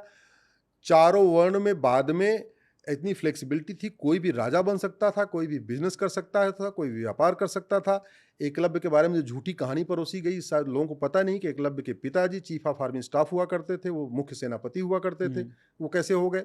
अगर वास्तव में यहाँ दलितों को राजा बनने का अधिकार नहीं था तो 5,500 साल पहले कर्ण, जिसकी पहचान सूत पुत्र की थी, वो राजा कैसे बन गया? ऐसे बहुत सारे एग्जाम्पल हैं। हमारे यहाँ स्वयंवर प्रथा में राजा को बुलाया जाता था, जाति का आधार पर नहीं बुलाया जाता था। चाहे वो माता सीता का स्वयंवर हुआ या द्रौपदी का स्वयंवर हुआ। द्रौपदी स्वयंवर में तो नहीं कहा गया था केवल क्षत्रिय आएंगे, सारे राजा पहुंच रहे थे। अगर केवल क्षत्रिय राजा बुलाए गए तो कर्ण को कैसे अलाउ किया गया? कर्ण भी गया था वहां सीता स्वयंवर में। माता सीता का स्वयंवर हुआ, ओपन था, सब राजा आएंगे, और इसीलिए रावण लंका से सोचिए नेपाल पहुंच गया, हम भी स्वयंवर में भाग लेंगे। तो हमारे देश में क्लास थी, ये राजा है, ये मंत्री हैं, ये सेनापति हैं, लेकिन उसमें कौन जाएगा इसके लिए कोई लिमिटेशन नहीं, कोई किसी में भी जा सकता था। और आप इनको उठा के देख लीजिए, जितने हमारे ऋषि महर्षि हैं, महर्षि भारद्वाज, महर्षि पाणिन, महर्षि चरक, महर्षि सुश्रुत, महर्षि याज्ञवल्क्य, जितने ऋषि महर्षि उठा के देखिए, इसमें आधे से ज्यादा की जो माता है वो कौन है? वो तो ब्राह्मण नहीं है। तो इसलिए हम, अच्छा, अगर हमारे देश में कास्ट सिस्टम होता तो महाराजा शांतनु ने विवाह किससे किया? सत्यवती से, राइट? सत्यवती कौन थी? नाविक की बेटी, सही है, मल्लाह की बेटी। और राजा शांतनु के बाद पूरे देश में राज किसने किया? महारानी सत्यवती ने, राइट? पूरी दुनिया, अब तो ये फालतू जेंडर जस्टिस वाली बात चलती रहती है, उधर की बातें। पूरी दुनिया में सबसे पहली उस विशाल देश पे राज करने वाली माता सत्यवती है। और किसी राजा ने नहीं बोला कि नहीं नहीं ये तो मल्लाह की बेटी इसलिए हम इनको अपना राजा नहीं मानेंगे। किसी ने बोला क्या? नहीं माना। किसी ने नहीं कहा कि नहीं नहीं ये तो मल्लाह की बेटी हैं, ये राज कैसे करेंगे हमारे ऊपर। रुकिए, और जो माता सत्यवती ने राज किया था इस वर्तमान भारत पे नहीं किया था। माता जो सत्यवती ने राज किया था, ये वर्तमान भारत, पाकिस्तान, अफगानिस्तान, बांग्लादेश, लंका, म्यांमार, आधा एशिया, आधा चीन वाला पार्ट, इस पे उन्होंने उस समय राज किया था। तो कैसे राज कर लिया? ये तो अंग्रेजों ने जो झूठ फैलाया, क्योंकि अंग्रेजों को ब्राह्मणों से बहुत नफरत थी।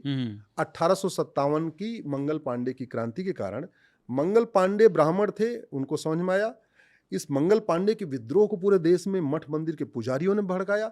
सामान्यतया मठ मंदिर के ज्यादा पुजारी ब्राह्मण थे। उस समय जो चारों तरफ से विद्रोह शुरू हुआ, चाहे आप तमिलनाडु का विद्रोह उठाइए, महाराष्ट्र का विद्रोह उठाइए, चाहे आप इधर दक्षिण भारत का विद्रोह उठाइए, चाहे आप वहां पे जो आज की डेट में बांग्लादेश का ढाका का विद्रोह उठा के देख लीजिए, आप चटगांव का विद्रोह उठा के देख लीजिए, या आप मुल्तान का विद्रोह उठा के देख लीजिए, लाहौर का विद्रोह उठाइए, उसमें ज्यादातर जो लीड करने वाले ब्राह्मण थे। तो अंग्रेजों ने बड़े प्लान्ड वे में ब्राह्मणों को दरकिनार शुरू किया, और 1950 में उन्हीं अंग्रेजों की औलाद जो उन्हीं को अपना माई बाप मानती हैं, उन्होंने भी उसी परंपरा को आगे बढ़ाया। ठीक है। थैंक यू सर, बहुत सारी बातें हुई, नई चीज़ें सीखने को मिली, होपफुली व्यूअर्स को भी पसंद आई होंगी। फाइनल क्वेश्चन, आपको अगर देश का कानून मंत्री बना दिया जाए या फिर आपको डिसीजन लेने की शक्ति दे दी जाए कि भाई देश के लिए डिसाइड करो, तो आप कौन सी इंपॉर्टेंट चीज़ें डिसाइड करेंगे और देश को सुधरने में और बेटर करने में हेल्प करेंगे? देखिए, सबसे पहले तो हम एक स्वतंत्र भारत बनाएंगे। अभी भारत गुलाम है। ये क्या बात हुई? स्वतंत्र 2 शब्दों से मिलकर बना है, स्वतंत्र, हाँ। यानी स्वयं का तंत्र। तंत्र को इंग्लिश में कहते हैं सिस्टम। सिस्टम। कोई भी सिस्टम हमारा नहीं है। हालत यह है कि अभी भी आप जहाज पे जाइए, आज भी वहाँ वीटी लिखा हुआ है, यानी विक्टोरिया टेरिटरी लिखा है। तो सबसे पहले मैं स्वतंत्र भारत बनाता, सबसे पहले स्वयं का अपना तंत्र बनाऊंगा। गुलामी के नाम मिटाऊंगा, गुलामी के निशान मिटाऊंगा, गुलामी की कुरीतियां खत्म करूंगा, गुलामी की कुप्रथाएं खत्म करूंगा, गुलामी की शिक्षा व्यवस्था को बदलूंगा, गुलामी की पुलिस व्यवस्था को बदलूंगा, गुलामी की न्यायिक व्यवस्था को बदलूंगा, गुलामी की प्रशासनिक व्यवस्था को बदलूंगा, कितना टाइम लगेगा ये बदलने में? गुलामी की टैक्स व्यवस्था बदलूंगा, गुलामी की व्यापार व्यवस्था बदलूंगा, गुलामी की चुनाव व्यवस्था बदलूंगा, गुलामी की विधि व्यवस्था बदलूंगा। और ये सब करने में ज़्यादा से ज़्यादा 5 साल चाहिए सारा। भाई, एक संसद में अभी 3 सत्र बुलाया जाता है एक ठीक साल है, में। मैं हाँ जी। कहता हूँ 4-4 सत्र बुला लो, 3-3 महीने बुला लो, क्या दे, क्वार्टरली बुला लो। तो अगर आपको 20 सिस्टम बदलना है और एक पार्लियामेंट के सेशन में केवल एक काम करना है, तो भी आराम से 5 साल में 20 चीजें हो जाएंगी। हमारा ये कहना है कि चुनाव के पहले एक नाम क्यों बदलना? अरे, एक भारतीय नामकरण संहिता बनाएं और पूरे देश से गुलामी का नाम मिटा दें। एक भारतीय धरोहर संहिता बनाएं और पूरे देश में काशी, मथुरा, भद्रकाली, भोजशाला, अटाला, हर जगह का सैटेलाइट सर्वे करा लें, कार्बन डेटिंग करा लें, जितना सर्वे कराना है करा के, और दूध का दूध, पानी का पानी कर दें। उसके बाद भी कोई कहता है हमारा है, तो दोनों का narco polygraph brain mapping test करके खत्म क्लियर कर दो, खत्म बात है। हमेशा के लिए विवाद खत्म, सारे विवाद खत्म देश से। 1861 का वो पुलिस एक्ट जिसको यूज करके जलियांवाला बाग में गोली चलाई गई, तो आज भी चल रहा है। ना हमने पुलिस एक्ट, न यूनिफॉर्म पुलिस कोड लागू किया, ना पुलिस चार्टर लागू किया। मैं उसको बदलना चाहूंगा। मैं भारत में जस्टिस विद इन ईयर लागू करना चाहूंगा। भारत में पहले जस्टिस विद इन आवर होता था। छत्रपति शिवाजी महाराज के समय में, रानी अहिल्याबाई होलकर के समय में, राजा विक्रमादित्य के समय 1 घंटे के अंदर न्याय होता था, जस्टिस विद इन आवर। अच्छा, हमारे देश में केस थोड़ा कॉम्प्लिकेटेड था, जस्टिस विद इन डे होता था। सुबह आ जाओ, शाम तक आपको न्याय मिल जाएगा। ज्यादा कॉम्प्लिकेटेड केस है, जस्टिस विद इन वीक, 2-3 दिन आपको आना पड़ेगा, न्याय मिल जाएगा। जस्टिस विद इन मंथ का कोई कॉन्सेप्ट ही नहीं था। Justice within hour, justice within day, justice within week, एक सप्ताह के अंदर सब सारे केस। हम कहते हैं जस्टिस विद इन मंथ नहीं, तो कम से कम जस्टिस विद इन ईयर तो कर दो। तो कम से कम, तो मेरी प्रायोरिटी होगी कि भारत में जस्टिस विद इन ईयर हो, सारे मुकदमों का फैसला। और हो सकता है जिस दिन यहाँ भारत में फर्जीवाड़े को सीरियस क्राइम डिक्लेयर कर देंगे, 50% केस ऐसे खत्म हो जाएंगे। मैं शिक्षा व्यवस्था को बदलना चाहूंगा। ठीक है। जब मुगल चले गए तो मदरसा क्यों चलना चाहिए? और वैसे पूरी दुनिया में अब तो प्रैक्टिकली पता है कि मदरसा अलगाववाद को फैलाता है। जब अंग्रेज चले गए तो फिर कॉन्वेंट मॉन्टेसरी क्यों चलना चाहिए?